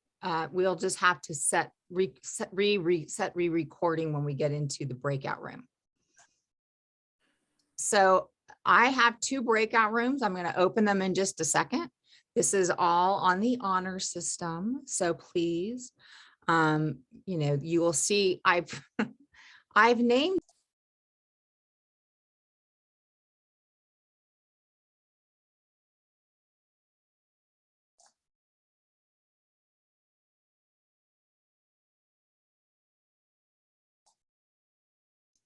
Everyone is back.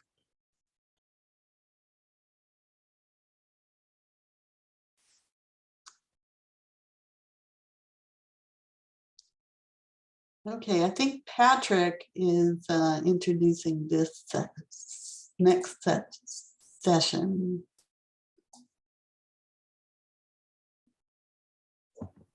Well, good afternoon again, everyone. I hope you had an opportunity to have a thoughtful insight and conversation in your breakout meetings. And now we're going to transition over to our student panel. Our student leadership team and they will be discussing themes from the discussion, things the students want us to know. So the roles are reversed here now, and we get to sit in the seats in the classroom, and the students get to lead us and tell us what we should know, or maybe give us ideas on how we should do this better. So I'm gonna kindly ask that the student leadership team come off mute and be prepared to lead us through this. I'm not sure who's leading. It's Kyle, I believe. Hello, Welcome, everyone. Kyle. Oh, thank you. My name is Kyle. From the discussion, I think thematically there were things about how do you transition to grad school, fit in, or at least broadly speaking, how do you transition to a PhD program, and then once you're in, how do you navigate socially? How do you fit in with your classmates? How do you fit in with your lab? How do you work together with people? So there were a lot of things of that nature, and how do you conflict resolve with your advisor or deal with feelings of isolation? So I think a lot of the trends were how do you adjust socially to grad school. So I think students are looking for faculty to be more open and help them transition. How do these students get resources to socially transition to grad school? I think that was like broadly, I think, what happened within the discussion. For more specifics, we can get into that too.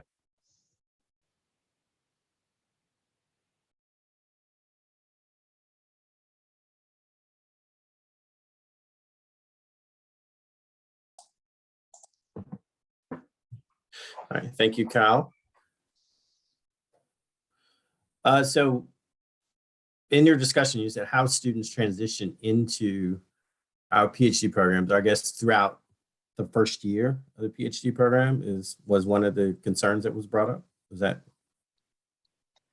Right. Yes. How do you transition from undergrad or master's to grad school? So how do you, once you're there, what do you do socially? How can you socially thrive when you are sort of not really acquainted with these people yet, maybe from a different culture? So really, how can faculty help students in that transition? Are there any other students on the call who have a perspective on that? No? Any faculty who want to reach out or address that question on how to, okay, we see. Windsor, go ahead, Windsor. Well, I had the experience of getting that type of input from students pretty much throughout my academic career at NC State. And my approach to that was to try to make them feel comfortable with interacting with me. And what I would try to do is to ask the students to give me input as to what they want to do in their careers. We would discuss that, let the student formulate what they would like to do, and then discuss with them what's expected of them in order to achieve those goals. And then over a period of time, work with them to develop a path to go from where they are. We assess where they are related to those goals, and then over a period of time, have them to make a plan with my input as to how they're going to go from where they are to where they want to be. So my approach was to have the students to visit with me at least once per week. And during that period, they had the opportunity to start off with what they wanted to discuss. We would discuss anything that they wanted to discuss. And then we would try to address that collectively. I think the main thing in mentoring students is that there is a tendency to tell the student what to do. And this is not really good. What you should do is develop a conversation where the students can take your guidance, but without you telling them what to do. Let the student take the leadership in developing their own path, what they want to do and what they aspire to do. And usually they would be more successful if they're doing something that they believe in rather than something you tell them to do. So that was my approach in addressing those issues. And then the isolation is a problem. So I would encourage students to find someone you can be comfortable with and develop a relationship with that student. And then, or faculty members that you develop a relationship with. And if you feel comfortable talking to a faculty member that's not your instructor or advisor, approach that person and get input from them. And a lot of students did come to see me, some from even other departments. And I would use the same approach for students from other departments. Fatima, I think you have your hand raised. I do. So I just want to give this example for our PhD. We have this course the very first semester that all of our students take. And initially, the whole idea was for them to be exposed to all the research by the faculty. And every time I invite a faculty member to give a talk, I insist that they also include their own personal journey. And for the students to see all the different ways and different lessons that the faculty have learned is always very instructive. The other thing, we always tend to think of our mentors are people who are ahead of us. Something else that we started during COVID, because I realized that the students weren't getting to know each other.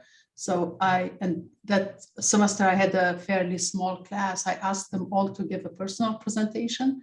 And I was blown away by the richness of the itinerary and the stories. And in turn, the students seeing each other and seeing how much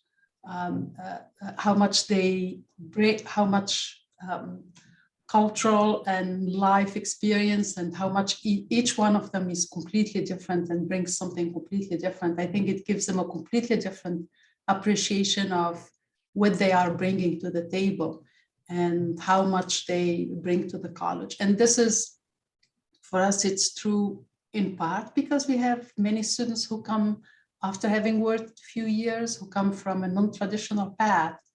and just it gives an amazing story that I think it's a great asset that they have when they see the itinerary of all of their fellow students. I think that's great, but so along the lines with both of these, I think often at A&T, some of our programs, and some of the programs I'm in to try to bridge the gap outside the classroom. Pre-COVID, we used to offer a lot of team skill challenging events. We would offer the students an opportunity to go to the challenge course over at our neighbors at UNCG. And it was like one of those professional bonding type opportunities. We've offered a chopped exercise with our students. Like we bring in food and allow them to cook it together to build those engagements outside of class that make the academic and environment more well-rounded. I've often found that pre-COVID interactions with my research group outside of the laboratory,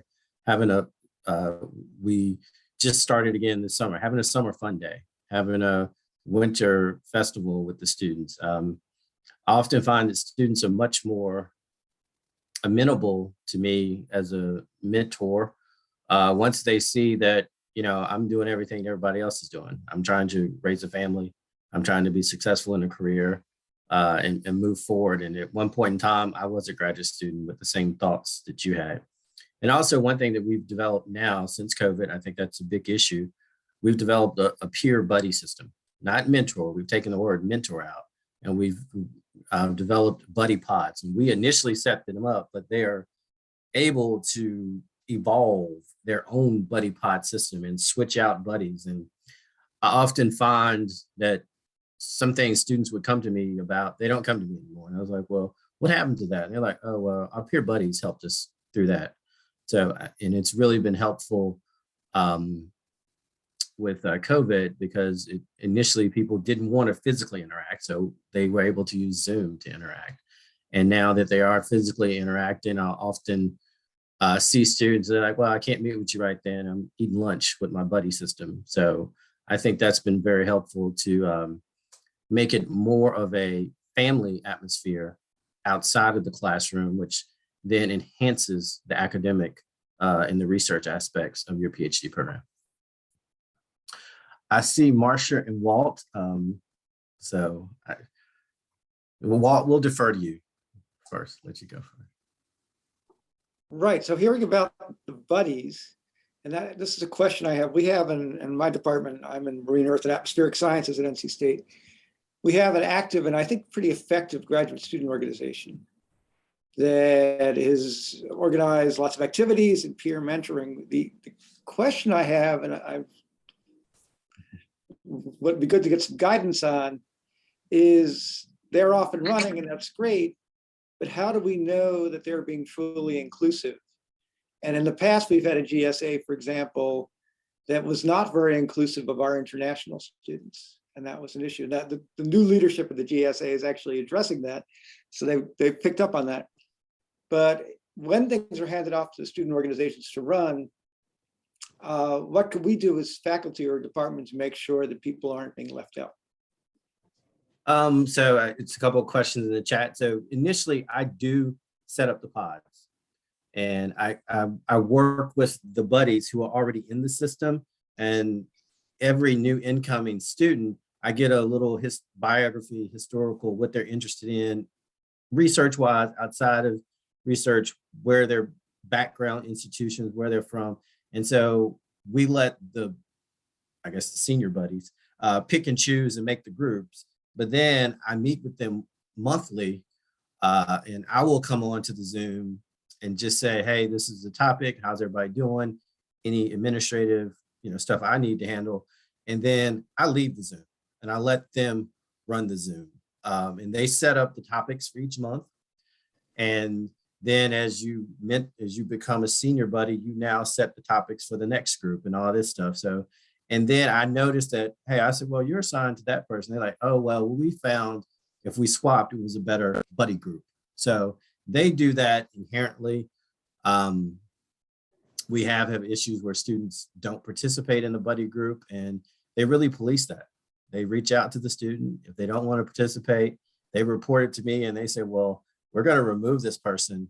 And if they decide to come back, they can come back, but they've not wanted to interact with us. So I have found it to be so open for the students, and that they really take care of each other on a level that, unfortunately, I'm not a student anymore. I can't be their best friend. So, and I think that this peer buddy system can help them.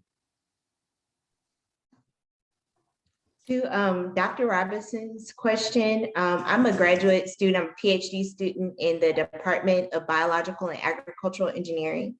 And I was involved in our department's GSA a few years back.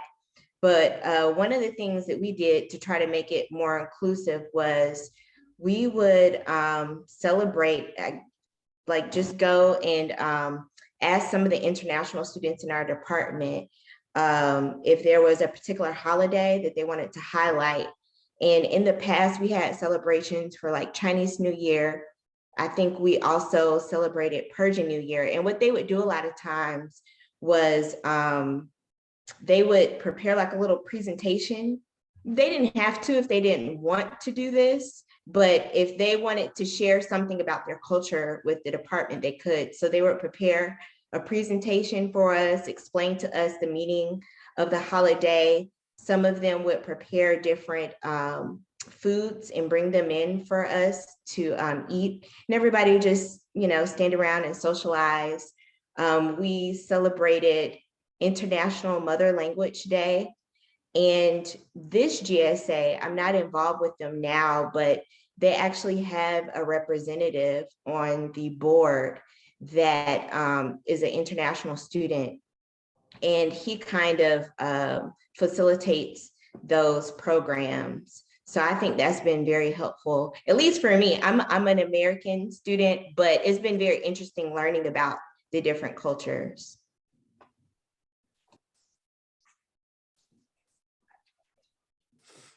Okay, Marcia, thank you for that, Ashanti. It was really interesting. It'd be great if our students started celebrating each other's holidays and stuff. They may, I just don't know about it in groups. I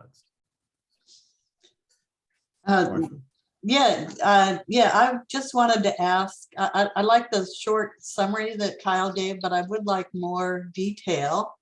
And any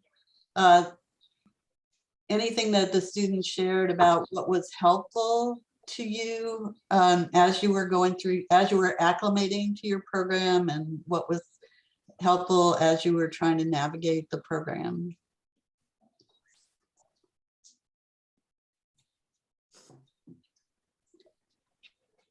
Well, I was one of the panelists, and one of the main keys for me navigating my program, I told the students that my advisor came in very early, and very often he would come to my office before COVID, and we would just sit and talk about different things. But from early on, he was very clear in letting me know like what he expected of me from the program, and also getting my feedback. So just finding out what I wanted to do, what I wanted to learn, and kind of leaving that open door policy, like if I need anything. So that was very helpful for me. Okay, that's great. That's helpful to hear. Yeah. I was a panelist as well. And some things that I suggested was asking a lot of questions, asking as many questions, not thinking that any question is, not a good question.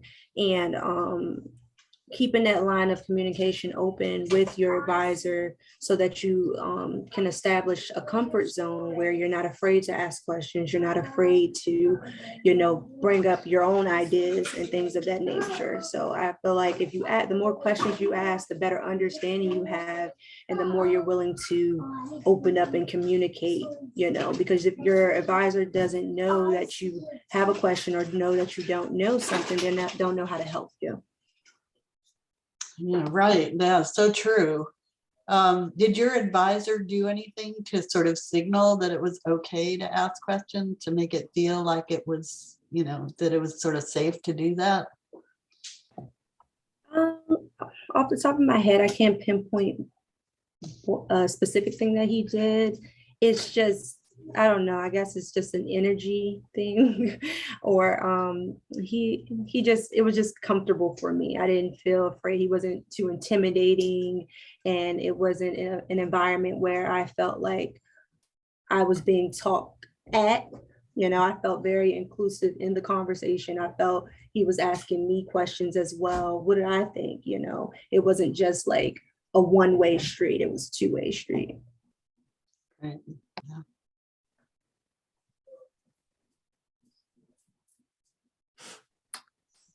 Okay, we have another question.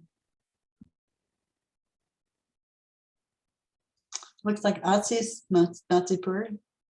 Yeah, I just wanted to ask this to the students. I think that the problem with isolation would have been even more pronounced in the last 2 years and during the pandemic. And, you know, it's been 2 years, a very long time. And we are still in it in some ways or the other. So, you know, many of the interaction opportunities with the advisor as well as peer groups would have reduced, I would think, you know. And so is that something that is perceived particularly by, you know, students in the community, you think, that's affecting the group? You know, in general, graduate students definitely are feeling the isolation quite a bit. You know, GSA and other peer activities have reduced, and even the availability of mentors in person is much less. So I was trying with the idea of addressing that with respect to PhD students as well.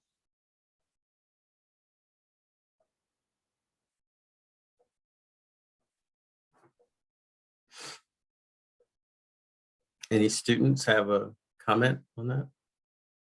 Do you feel that the last 2 years have left you more isolated and less collegial?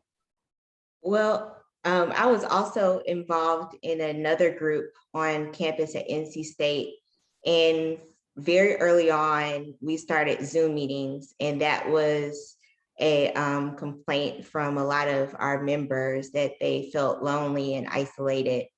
And a lot of the interactions that I had over 2020 especially were via Zoom. So my weekly lab meetings and then one-on-one meetings with my advisor were via Zoom. I guess I'm not that social like that, so it didn't really bother me that much. But every now and then I knew I needed to get out, and I would go for walks or different things like that. But the Zoom meetings were very helpful. And now, at least on our campus at NC State, things seem to be back on track. Like I got emails the other day from our department that they have intramurals going on. A lot of our events for our department, we started having them outside. In distance and space. So I think that made a lot of people feel comfortable. We wore our masks. But also one of the students mentioned as well, counseling was very helpful. And I know that our school offers counseling. So that could be something the students might want to look into. I think regarding isolation, there's two strategies. So one is like department initiatives, and then also two strategies for students. So one is department initiatives, and then also seeking more social validation outside of the department. And I think with COVID, it can make the former more challenging, where it's difficult to actually gather within the department. So I think it makes it even more important to try to balance these two strategies. So how does the department balance creating their own initiatives versus telling students things which are available outside of the department? So I think with COVID, it makes it more important for faculty to be knowledgeable, or at least be able to point students to external things, or point them to someone who knows external things. Like I was involved in like a pseudo counseling group for Black males for a couple of years, and that was really helpful for me. That was outside of the department, but I learned it from faculty within the department. Thank you. All right, so Windsor has his hand up, and then Reginald. Well, I just wanted to make another comment. It's sort of changes the subject, and I'm not sure how practical it is for other people to follow this example. But one of the things that I learned from another faculty member when I first went to NC State was having group meetings and having a research group rather than individual. And so over the period of my 32 to 35 years at NC State, we had a group, a research group, and typically it would be like 2 to 3 faculty members and their students.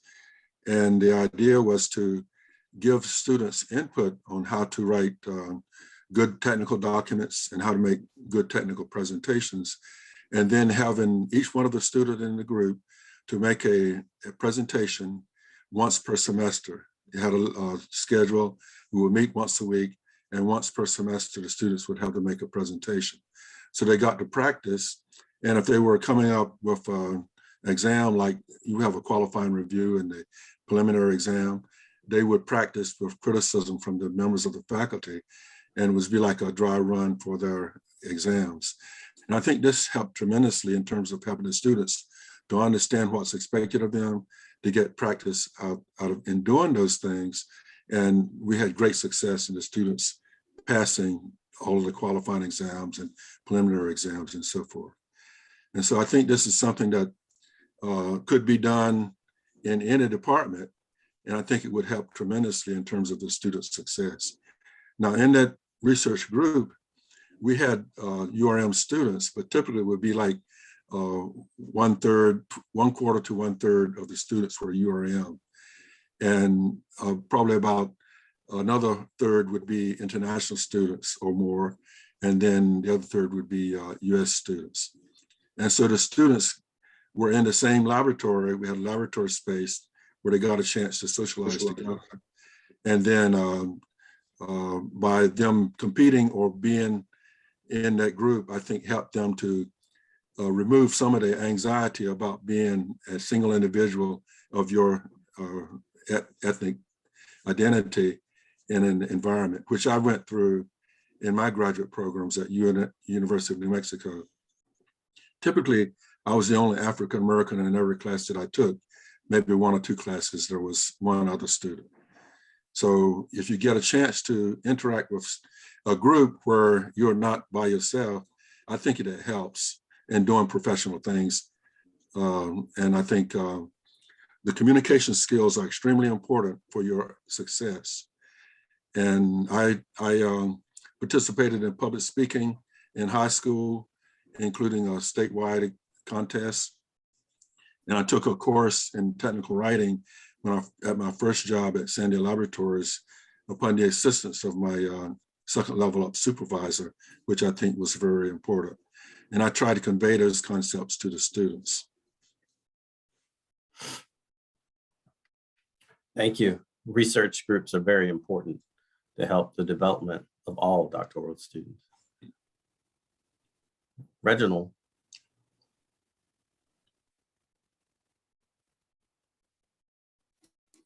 Yeah, I was having some problems with the unmute. Piggybacking off of professional development and speaking, I participate in 2 Toastmasters groups on A&T's campus. That has the reciprocal effect of giving me practice in public speaking, which when you do a seminar or you're doing a thesis or dissertation presentation, that is a public speech. The other thing it does is that it allows me, even in the Zoom environment, to interact with others, because you actually assume different roles in Toastmaster. One meeting, you could be the Toastmaster. The next meeting, you could be the timer. The next meeting, you could be the topics master. So it allows me to get that social interaction. And in addition to that, I have a social interaction with my fraternity.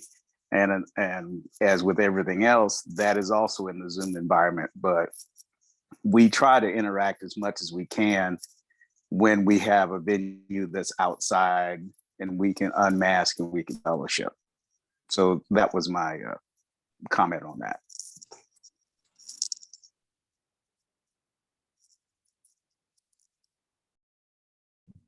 Thank you. I think we're coming to the end of our session here.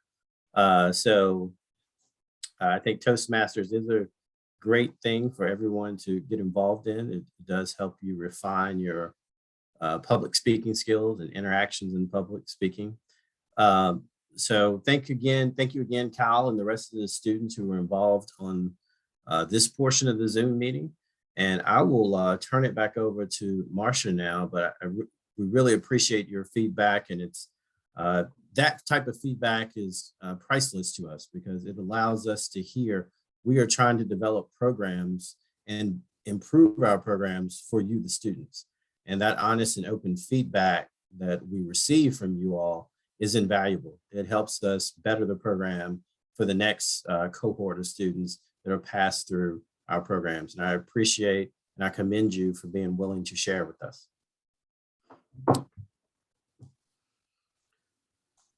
I'd like to add my thanks to the student panel and to the feedback that you provided for us. We really appreciate it. And actually, Yvette is going to introduce this next session. So Yvette, are you here? I am here. Thank you. I want to say thank you to the students as well. It is so important for us to hear from you, and I really appreciate you being willing to give us candid, advice and give us your view on this. So thank you so much. So this is our last speaker, and I think that it's really important to say that you may have heard Lisa speak in the past. She always gives us an amazing presentation. And so she's going to round off the day of, I think, really great conversation. Lisa Merriweather is going to be talking to us today about about words, and I will let her introduce her own session in a moment. But I'm really excited because Lisa works with me at UNC Charlotte as part of the AGEP, but she does a whole lot of other things beyond the AGEP grant. She is our social science researcher. She has been at UNC Charlotte for a while. She is a full professor in the Department of Educational Leadership. She's a professor of adult education, and she has a long history of a variety of different kinds of papers and book chapters. She has a book on Amazon. Go take a look at that. But I think that really some of that are very clearly linked to the kinds of things that we have been talking about today and come from some of the research that she has done with our programs through the AGEP program are articles that have titles like Challenges in STEM PhD Programs, Biased Mentoring, and Cracks in Doctoral STEM Mentoring Relationships, STEM Perceptions, and then STEM Doctoral Mentoring, a call for culturally responsive journey. I'm sorry, I seem to not be able to speak this afternoon. I apologize. And I really wanted to just read something to you that she has written previously that I think really speaks to the viewpoint that she brings to this work. She says, with Africana philosophical thought as foundation, I intentionally seek to build bridges of emotional, spiritual, physical, and cognitive understanding of the toll anti-Black racism exacts while creating opportunities for discernment and solutions for dismantling the oppressive systems and ideologies that not only uphold racism, but seek to advance it. And I'm really excited to be able to hear what she's going to say to us today. And I'll just turn it over to her because I know we only have, I think, 58 minutes left, so I will let you take over. Thank you. All right. Well, thank you so much. Good afternoon to everyone. I'm going to kind of read from a PowerPoint that I developed for this session. And I have a little video that I want to show at some point, and I'm not really fluid with switching them back and forth. So I'm going to apologize in advance because the video kind of starts in the middle. So I can't embed it into my PowerPoint. I don't know, it's above my pay grade. I don't know how to do that. So we'll go ahead and get started, and hopefully we'll have some time at the end. So I would really love to have opportunity to dialogue with you about these ideas. So I'm going to go ahead and share my screen. Let's see here. Maybe to the right place.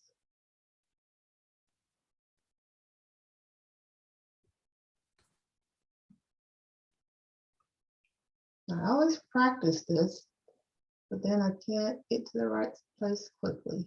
Here we go. All right, so I think you should be seeing my first slide. So I greet you with the authority and energy of the Ashe, which is a blessing and affirmation of the power of this present moment and our ability to manifest that which we give voice to. Given that today's topic is about language and words, the Ashe, I think, is even more apropos.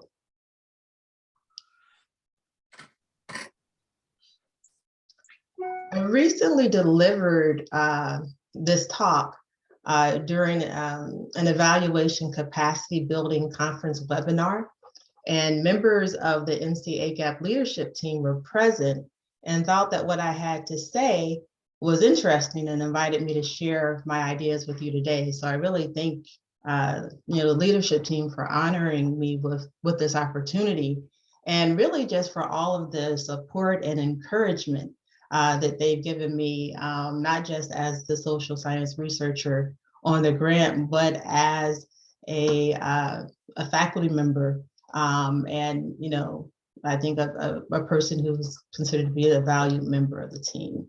So I really want to just say thank you and let you know that I appreciate the invitation. So my name is Lisa Renee Merriweather, and I love my name. As a child and even now, I detested nicknames. I mean, like, I recall with great disdain the frequency with which my teenage peers called out, "What's up, Lily?" as a cutesy way to address me. Or they might say, "Hey, Lisa, Lisa," which was a nod to Lisa, Lisa and the Cult Jam, which was a popular brown-eyed soul group, R&B musical group of the 1980s. Kind of the time when I was kind of coming up in the world as a young person. And to be quite honest, I never quite understood the appeal for others to rename me without my consent or without my input. Eva Ensler, the playwright of the Vagina Monologue, said, "I believe in the power and the mystery of naming things. Language has the capacity to transform ourselves, rearrange our learned patterns of behavior, and redirect our thinking. I believe in naming what's right in front of us, because that is often what is most visible." In this conversation, I share my thoughts about the ABCs of naming, about the language of, I think, othering, really kind of offering a conceptual look, which is kind of my first love, kind of looking at ideas, looking at things at a philosophical, conceptual level, and trying to understand how language structures our thoughts and facilitates what I believe and what others have called epistemic violence, particularly against identity. This talk is not so much on the research that I'm doing as part of the AGEP, but really speaks to the things that I do kind of outside of this space. Epistemic violence was introduced in Spivak's 1988 essay entitled, "Can the Subaltern Speak?" And in it, she describes how epistemic violence results in what she says is damaging a given group's ability to speak and be heard. In other words, epistemic violence silences, and the ways in which we engage in naming is part of that process of silencing. Andrew Norman said this: "Of course, the phenomenon in question, which I personally am going to call out as naming, would not ordinarily be thought of as violence. It's too respectable, too academic, too genteel for that. But it is violence all the same, and it deserves to be seen for what it is. After all, how could it not be violent? Or at least, how can it not have the potential to be violent? After all, language itself is violent." Metaphors such as words hurt and biblical references like the power of life and death is in your tongue. All of these drive home this point. In my musings about the epistemic violence of language and identity, I became intrigued with the conceptual ideas of ontological commitments and social imaginaries.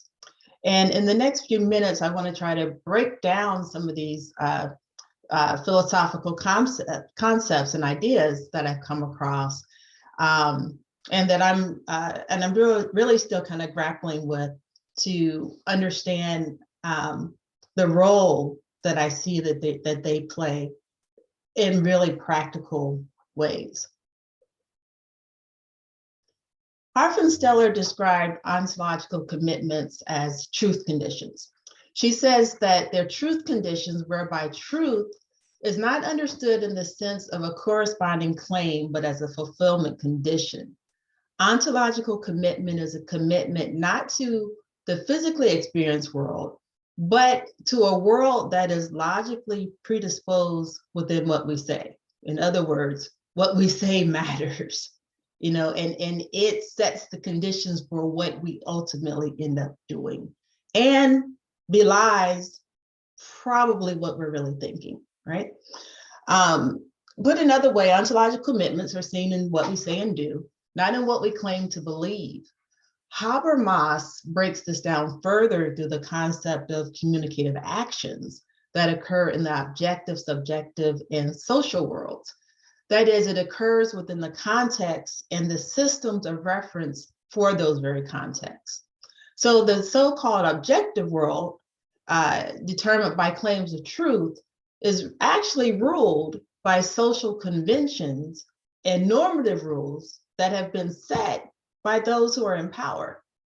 Said differently, what we say by extension, making ontological commitments referential in nature, and our reference point will matter, and it's going to impact how we engage in this process of naming. So this kind of brings me to another idea that kind of surfaced, and this is the idea of social imaginaries. And I heard about this and really kind of became acquainted with it at a Caribbean Philosophical Association conference. And the speaker described social imaginaries as images, imaginations, figurations that set expectations, structuring how one thinks about people, situating them within a continuum of acceptability. So social imaginaries are independent, but they're connective, and they're symbolic, and they're pre-reflexive, and they're conscious, and they're representative of reality. But yet and still they're positioned interracially and mediated through hegemonic structures of dominance and privilege. So social imaginaries are really, if you think about it, predicated on these myths that are shaped by our ontological commitments, those things that we have committed to, those belief structures. And that they're then maintained through normative hegemonic systems, i.e. institutions of higher learning, our education systems, our justice systems, so on and so forth. And all of these shape the identity narratives that we are presented with and that we hear repeatedly. Frantz Fanon, one of the philosophers that I really could identify with in terms of writing, in the Facts of Blackness, I think he helps us to understand how those identity narratives, particularly of the Black other, is a machination of social imaginaries of ontological commitments to white supremacist thought. So he asserts that Blackness is a fact that has been overdetermined by external sources, meaning that the external sources determined it to be a fact. And it's only through those external sources that the facts of Blackness are facts as they have determined them. That is, white people determined what Blackness was and could be. And Fanon has this wonderful poetic language, and he called it a uniform. He called these facts of Blackness that we have, that we wear, if you will, a uniform. A uniform which casts the Black person as a non-being, an object to be defined because they are not white. So they are defined in relationship to whiteness. Ikito elegantly says this about Fanon's contribution, and I will read this paragraph. She says that his work is really raw and paralyzed. His ideas are raw and paralyzed by objectification. Fanon finds himself being restored to the world by the attention of others, and that the attitudes, the glances of others, the ways that they fixed their gaze on me matter. And he thus begins to present the paradox that is a key element in his work, the fact that being seen and not seen occur in the very same space. And I would advance that that is part of what happens with naming. With naming, we have people seeing, but also not seen, all in the same space. One generally feels that in being seen, that in being seen, one is given value, and thus one seeks it out. But what Fanon comes to realize is that as a Black man, he is fundamentally not being seen. He's only being presented, and he's being presented as an object, and he's being presented as an object of the white gaze. And this moment is of pivotal importance because of the realization that it provokes and compels Fanon to take actionary to transform from that white social imaginary that insists on objectifying him as a Black man. Fanon says it this way, and this is in his words: "And so it is not I who make meaning for myself, but it is the meaning that was already there, pre-existing, waiting for me." In essence, it was designed and named to be in service to the maintenance of whiteness. For not only must the Black man be Black, Fanon says, he must be Black in relation to the white man. The Black man has no ontological resistance in the eyes of the white man. He goes on to discover himself in the eye of the other. And I think this, those of you who are familiar with the work of W.E.B. Du Bois will recognize this as a concept similar to what he called double consciousness. Fanon's observations highlight the ontological commitments which structure how we make meaning and influence how we name the imaginary of the other to which we have committed. So we commit ontologically to particular social imaginaries that we apply to other people, and as well as to ourselves, right? We have social imaginaries of ourselves. And so these ontological commitments and their resulting social imaginaries provide a backdrop for understanding naming as a politicized act. Naming essentially becomes a process of othering. Powell and Mendelian define othering as a set of dynamics, processes, and structures that engender marginality and persistent inequality across any of the full range of human differences based on group identities. Othering is a term that not only encompasses the many expressions of prejudice on the basis of group identities, but they argue that it provides a clarifying frame that reveals a set of common processes and conditions that propagate group-based inequality and marginality. Dimensions of othering include, but are not limited to, religion, sex, race, ethnicity, socioeconomic status, disability, sexual orientation, and skin tone. Although the axis of difference that undergird these experiences of othering vary considerably and are deeply contextually, they contain a similar set of underlying dynamics, right? I was going to show the video, but I think I'm going to kind of skip it for right now. And hopefully save more time for questions and dialogue. So as I thought about that quote that I just read to you about how we understand this notion of othering, what I understood from this is that what we call things matter.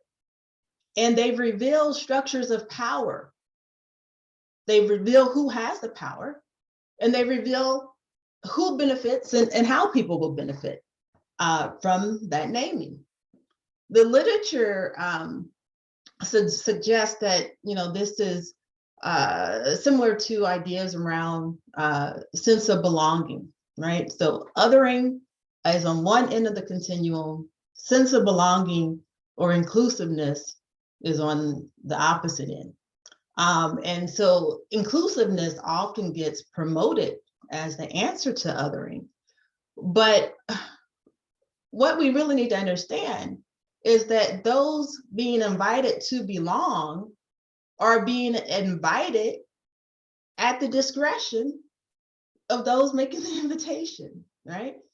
And so it brings to me the question, is inclusiveness really the thing we should be going for? And then I also begin to think about, well, why would I want to be included, particularly in systems, structures, and institutions that do not honor who I am? They do not honor the identity, culture, or history, and more so and moreover, they do not create equity in ways that truly dismantle white supremacy or unseat it as the normative way of valuing and seeing the world. So when I have ontological commitments to a particular social imaginary that results in the othering of a person, and then my solution to that is that I'm going to be more inclusive, but I am maintaining the power and the structure is allowing me to maintain that power, I'm suspect of how useful that's going to be. And when naming occurs as a result of that, I become very suspect of the naming. So ontological commitment, social imaginary, and othering are really my conceptual anchors for unearthing that which was invisibilized and silenced in STEM research, or at least in my research around within STEM. I'm not a native to STEM, as you heard in my in the short biography that was provided. I am an adult educator. I come out of the College of Education. And in fact, I will say that STEM is not my passion. It's not my background. I really entered into this, this work through the side door based on my expertise as a qualitative researcher. And what I found was that I had to learn about new languages and adopt unfamiliar terminology that kind of felt alien to me.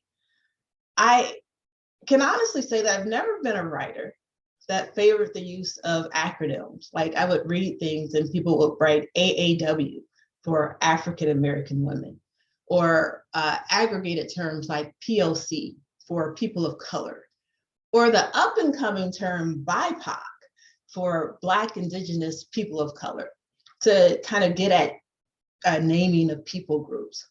I preferred to write out their names in honor of their identity, their history, and their culture.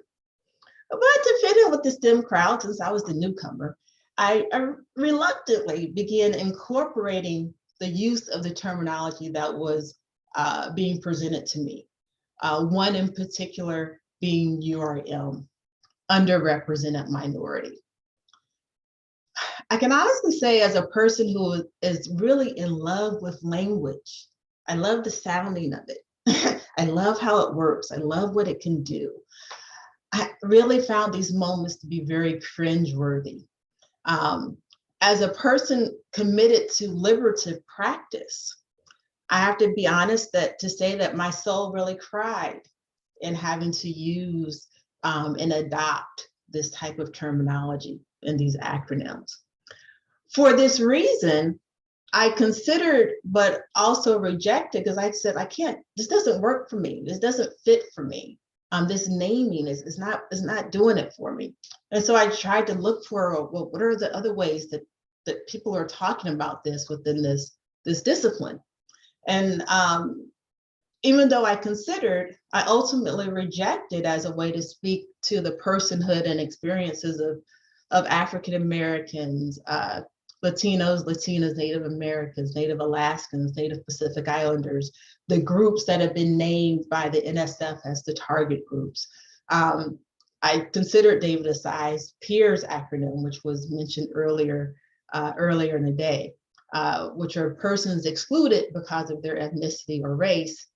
And I also excluded NSF's recent use of the term AGEP populations, because they're also seeing there's something wrong with these terms. This isn't working. This naming is problematic.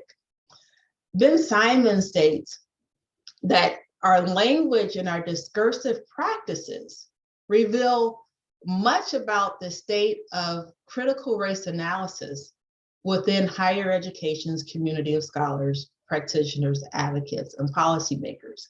In other words, how we are deciding to name the othered says much about how we understand and implement issues around race, or more, I think said more precisely, is really racialization.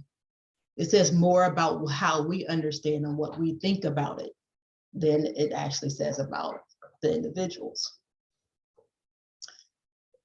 Williams, in a blog titled Underrepresented Minority Considered Harmful Racist Language, and Ben Simon's article called The Misbegotten URM as a Data Point, highlighted many of my concerns, asserting that how we name equates to how we see people, and kind of go back to, Fanon saying, I'm seen and I'm not seen at the same time.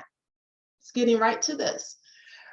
And the ways in which we name and which represent how we see people reflects our ontological commitments. And what I found was that all of these terms were terribly reductive, and they failed to honor cultural uniqueness.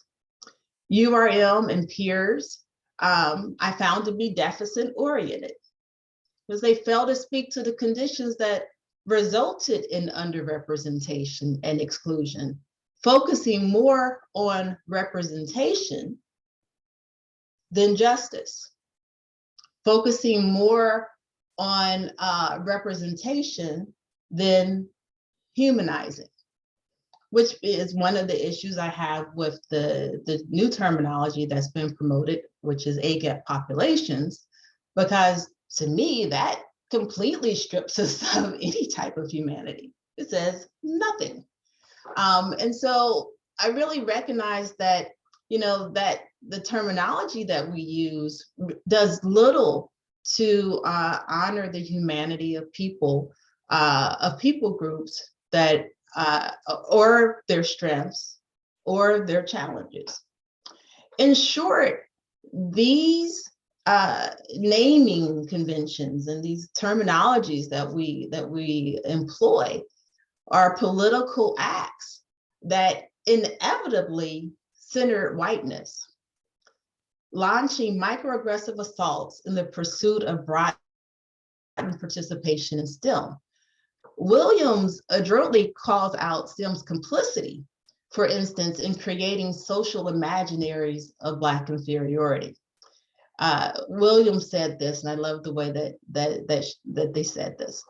When deconstructing the word underrepresented, the Cambridge Dictionary defines the prefix under as not enough, not done as well, and below.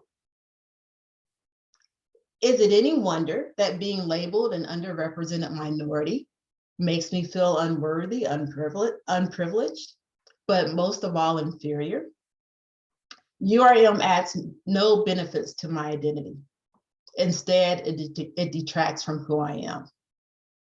And I thought that was just a really wonderful way to get at what I'm seeing as these issues that point back to our ontological commitments, right? When we use certain language, it's really betraying what we were thinking about those individuals.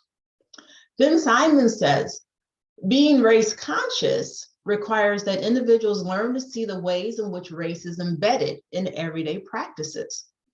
Critical race scholars contend that inequality is produced and maintained by the routine practices of institutions and the cumulative effects of racial microaggressions. In order to close racial gaps, Ben Simon says, in opportunities and outcomes, it is necessary to take into account the social, cultural, and historical context of exclusion, discrimination, and educational apartheid as experienced by fully formed racial and ethnic groups, rather than by abbreviations such as URM. So aggregating, what I have found then is that the ways in which we now name and present these people groups becomes really problematic, right? When we have PLCs and BIPOCs, right? We're aggregating racial groups, and it really, I believe, covers up the unique historical circumstances experienced by specific racialized groups that led to them being underrepresented. It becomes a way to silence. It allows for cultural blindness as well as cultural dismissal. The NSF identified specific groups that it wanted to target, but it doesn't really capture through their naming how the subgroups may be differentially impacted, right? Country of origin for Latinas might have a huge impact on how they are perceived and received. Not all Asian people groups are excelling, right? The Hmong and the Vietnamese, for example, have very different histories and outcomes and are not often well represented in STEM. But the ways in which we go about naming and talking about people groups works to diminish identity. Kind of going back to what my colleague was speaking about earlier today, it really seeks to reduce or diminish identity. And what we find is that, white supremacist ideology really determines who is in and who is adopted, even if temporarily and contingently, as being what I call ideologically or ontologically white, or as Shihao calls being an honorary white. So we have these discursive naming practices that really speak to our beliefs about a group and what political acts would be employed to legitimize our naming, right? So this becomes very circular. And so Ben Simon says that these, as a whole, these practices of subjugation, exploitation, oppression, stigmatization, humiliation inflicted upon groups occurs when we use acronyms and aggregating acronyms like URM and aggregating terminology that doesn't really speak to or honor that historical circumstance of these groups. So I find that such language, that naming, is really that metaphorical uniform that Fanon talked about. And that uniform offers little opportunity for ontological resistance against mammoth enterprises like STEM. Because STEM says, you are URL, you are peers, right? And that there's a requirement of an understanding of self always in relation to notions of whiteness. There's been very few times when I have seen white people, right, the group of white people, reduced to these types of acronyms, but we consistently are. So shedding the uniform really begins with what I like to think of as a process of reclamation of self. So what I'm saying here is that people and their humanity matter, but the discursive practices centered in diversity agendas really fail to honor them. In fact, those discursive practices really work to desensitize us, as Ben Simon says, to the ways that racism continues to play out in our very structures, which are normative, our values, which are normative, our customs, which are normative, our practices, which are normative, because they fail to recognize that inequality in higher education is a structural problem produced by institutional racism, and that is enacted or reinforced by the use of language, how we name. And those are imbued with political and social meanings that at first listen, at first glance, sound harmless. Well, what's wrong with underrepresented? You know, representation is really important. So what's wrong with saying that you're underrepresented, right? It seems harmless. But language conveys how individuals alone and in the company of others give meaning to that underrepresented pattern, right? That is trying to be conveyed by the notion of underrepresented. How they talk about race without talking about it. So we can really talk about, if you will, these notions of underrepresentation without ever really having a critical discussion about race and racialization that led to the underrepresentation. And also how they shape the reality of racial inequality. These are all things that become absent when we rely on these naming conventions. So language is important because it reflects culturally acquired knowledge that forms the schemas that we as practitioners, as leaders, as researchers, as policymakers, as educators, as scientists,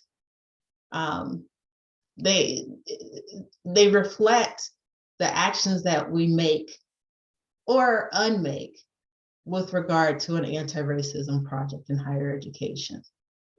And so I think about the idea of, okay, so what do I do with all of this? So I've been playing with all these ideas. Okay, well, how do I begin to put them together and do something with them?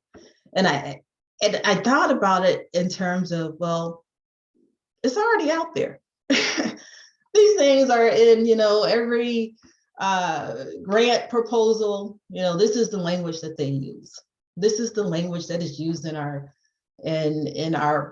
institutions, in our policies. But how do we put that proverbial genie back in the bottle?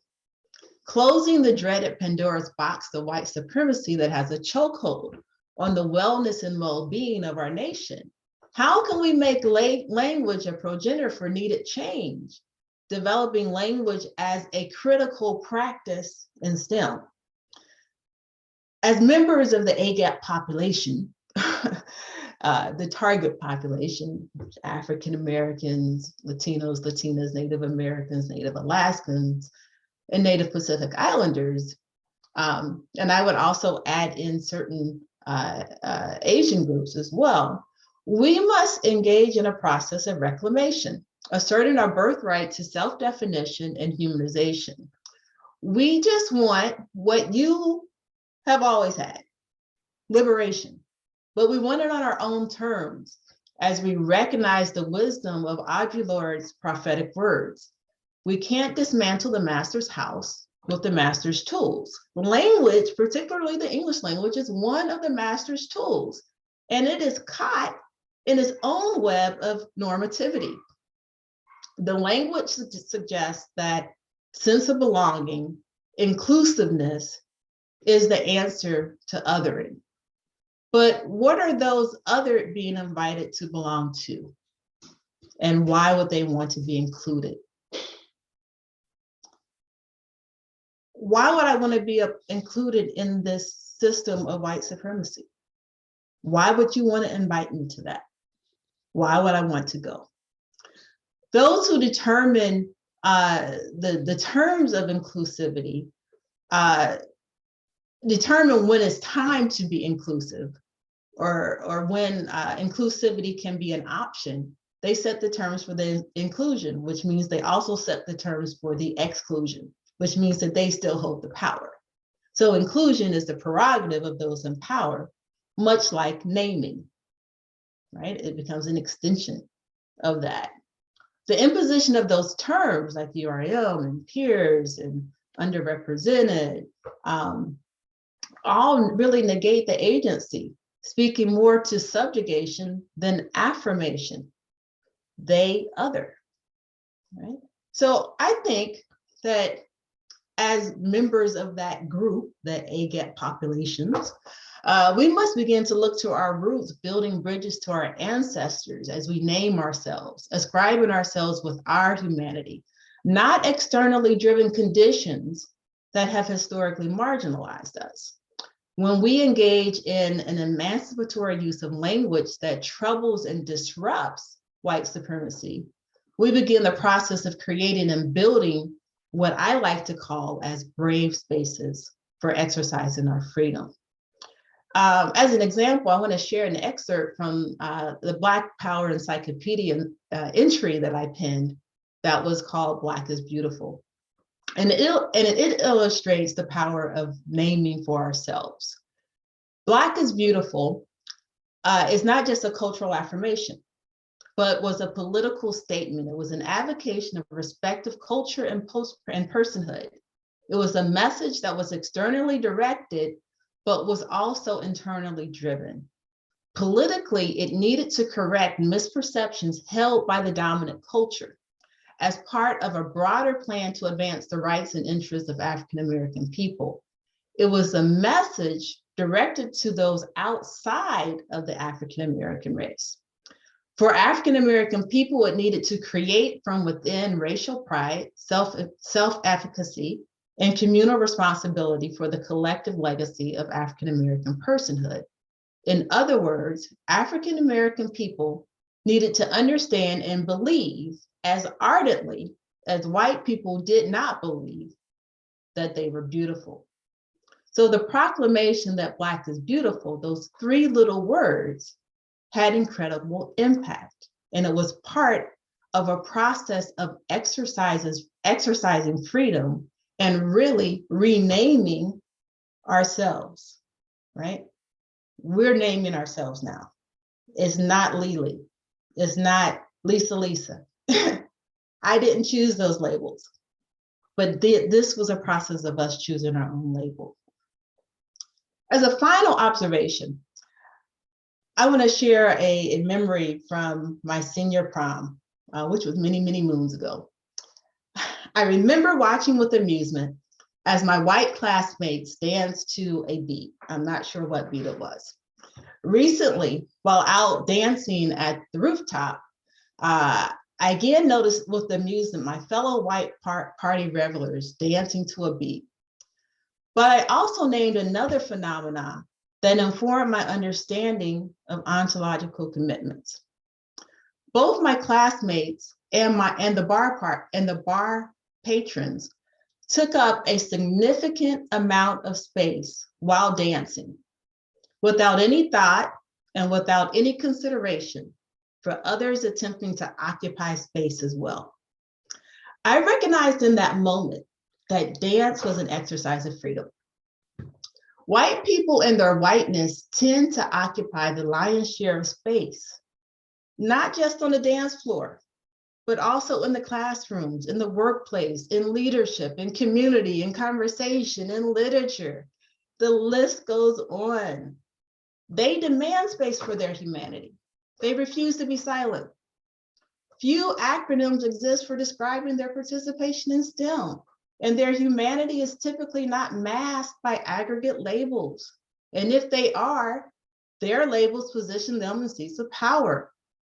By taking up space in the very way that they language themselves, they affirm their ontological commitment to their inherent superiority and humanity while simultaneously dehumanizing African Americans, Hispanics, Latinos, Latinas, Native Americans, Native Alaskans, Native Pacific Islanders, who have been marginalized and silenced through reductive and aggregate naming processes.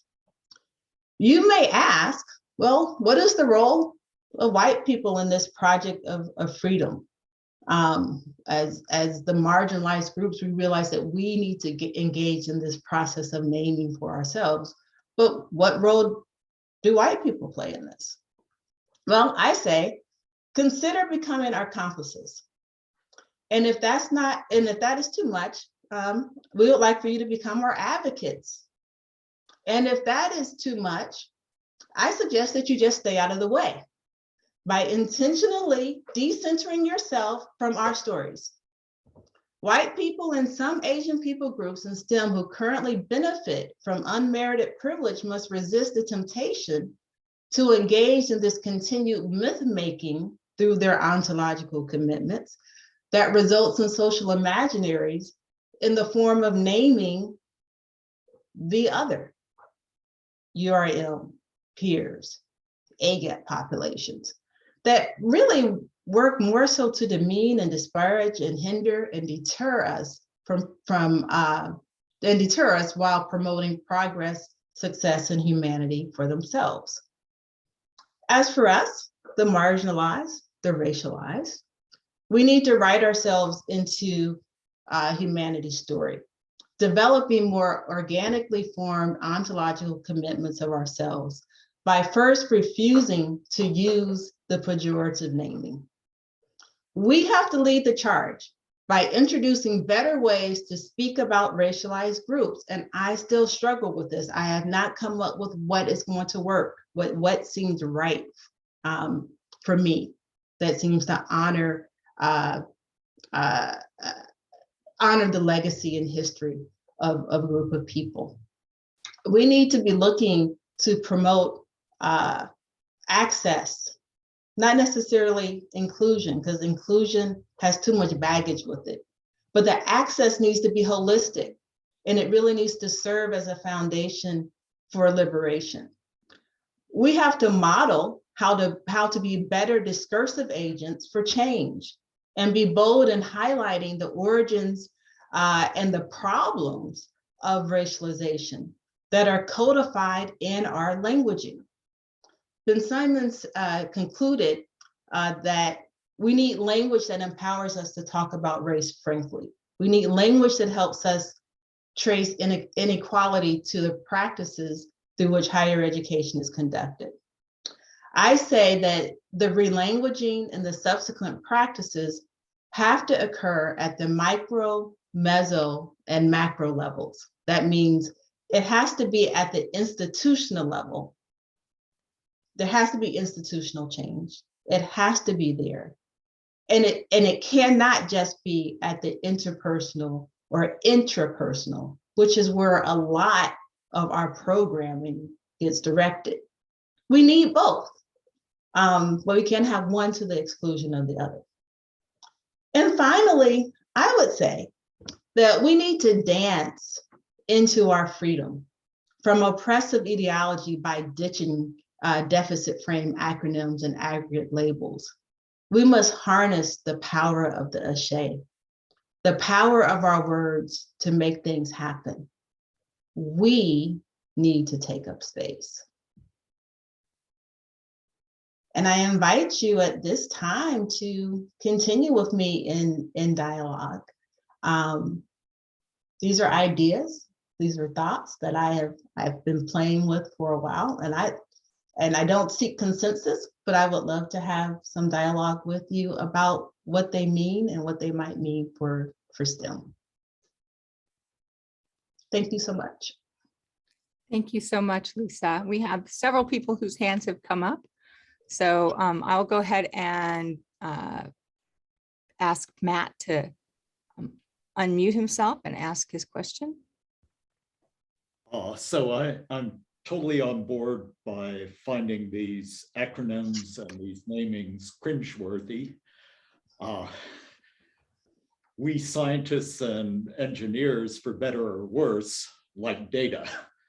So what we end up doing is putting people into categories so we can count them, so that we can measure what progress we are making in terms of including various groups of people. And so how do you react to that? Yeah, one, I think we put too much emphasis on that type of data. I'll be quite honest with you. Yeah, I think that's part of the problem. That's part of the reframing and the languaging that needs to happen, the languaging that says that those numbers mean something and they mean what you think they mean, right? Hence why we put the label on it and name it in the ways that we do. We're ontologically committed to what those numbers we think tell us. So my first thing, and this is why, towards the end of the presentation, I was really talking and alluding to this relanguaging has to happen at the institutional level as well, because they need to refine. The people in power need to redefine what these things mean, right? And what value, does it have? Does it have some value? Of course, but does it have the value that I think is often ascribed to them? No, I do not. I think that's where we have to start. I am all for dismantling the whole system. We need to throw the whole thing out because we got it screwed up because it started from a foundation that was really messed up to begin with. When you build something on shaky foundation, what do you think happens to your house? That's how I would respond. We have to really work very intentionally towards that type of dismantling. Everything else is a Band-Aid. Thank you. Reginald, do you have your hand up? Yes. Well, one question about, I think it was Fanon. Was he part of the negritude movement, or did he come after the negritude movement? Yeah, I think he would have been before that. He is often, most often put in with the postmodernist and the post-structuralist in terms of the ways in which he kind of thought about and looked at. Certainly, I think when you look at that movement more broadly, his works and his writings are things that are turned to within it. But I don't know that he would necessarily be considered as the father or, a key person within that movement itself, but certainly plays a role within it. Yeah, I also His thought about, ideas play a role right. within it. Yeah, I also thought about Invisible Man by Ellison, but Mhm. there were some other books that are in my collection. The Myth of Race by Sussman. And I don't know if you're familiar with Dr. Joseph Graves. He used to teach at JS&M, but he's in the Department of Biological Sciences now at North Carolina A&T. He authored 2 books, The Emperor's New Clothes and The Race Myth. And he takes it from a STEM perspective. Nice. Very good. I definitely will look those up. Yeah. Thank you. Carla?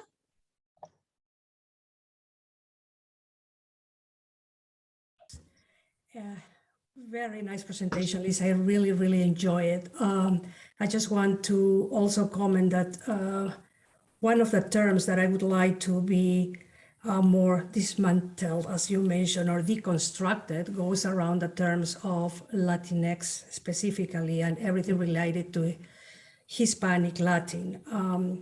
Latinx, I know that, the purpose of putting the X at the end to be capture gender fluidity, but for Spanish speakers, that doesn't mean anything to us. We cannot pronounce the X.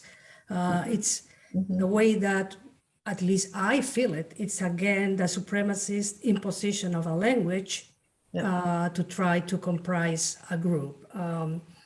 The term Latin itself, if we want to use it in or put it in the Anglo-Saxon, it's enough. It's gender neutral. Why do we want to add an X there? Otherwise, if we really want to become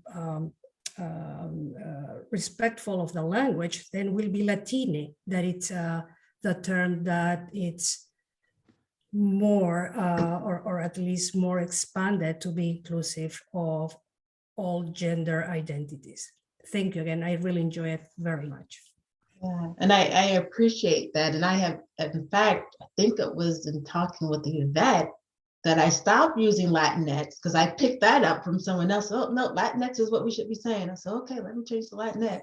And then I stopped the X. It was like, well, they're saying that's not what I should be saying, right? And these things get really complicated because we don't have these collective national spaces, if you will, for having the conversations for, well, how do we think about and have conversations meaningfully about naming and allowing those who are the named to do their own naming.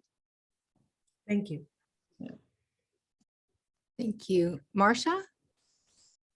Yeah, thank you. So Lisa, I want to say that after I heard your talk for the evaluation conference, I started trying to use more frequently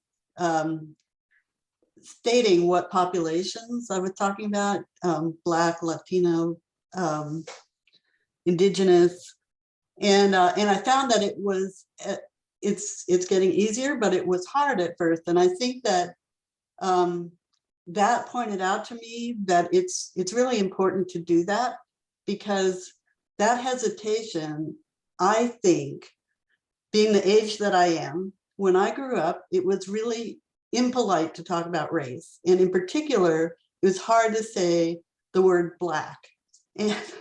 And you know, and that was really embedded in this culture that I grew up in. And so I think you're absolutely right saying that using these acronyms like URM, and same thing for like GLBT, it gives you a way to talk, you're sort of talking on the surface about things, but the underlying cultural issues, you're not touching those at all. So I wanted to say thank you for that. I think that really is an important point that we, it just, totally escaped me before. Yeah. Thank you. Yeah, I think that it's going to take each one of us doing that, like making that commitment to how do we discuss people. And I think it goes back to Matt's comment about, well, we got to use these numbers. Okay, so let's just say we use these numbers, but what else can accompany those numbers, right? I think we let the numbers just kind of speak for themselves and then we label them, but we don't do any of that unpacking that is really necessary, right? And we don't really even understand, well, who are these numbers representing? Well, what is that historical background? What is your complicity in the number, right? And so I think there's a lot that we need to do, but small steps. There's things that we can be doing and conversations that we should be having that I think might help us. I hate not to call on the two people whose hands are raised, but I want to be cognizant of the time and the fact that folks may have other places to be after this. And so I apologize. And I'm going to take a second because I'm the moderator to say, Lisa, I loved your statement about dismantling the system. And I hope that the fellows and folks that are on this listen to that really carefully, because I think we tend to make incremental changes of the system because it's in place, and we don't really dismantle the system, understanding that it was put in place for a certain group of people. So I want to say thank you to you, and thank you to everybody for being here. I think your talk is absolutely critical to the way that we think about things. It may not be related to the social science research project that you're doing, but is absolutely imperative for us to consider when we're thinking about what we're doing. And so I really appreciate that. And I appreciate your taking the time to present for us. And I'm going to turn this over really quickly to Marcia, because she may want to say some final words in the last moment that we have. Well, thank you. I want to thank all of the speakers and all of the participants. This has been a really great forum for a lot of discussion and for new ideas, important ideas for us to think about. And I just really appreciate the whole AGEP community and everyone joining in. So our time is up, and we are always open to communication by email and by Zoom meetings. And so please, if you have other things you weren't able to say today that you'd like to, please do share them with us, and we'll work them into the newsletter or some kind of forum. So thank you all again. This is a wonderful conference.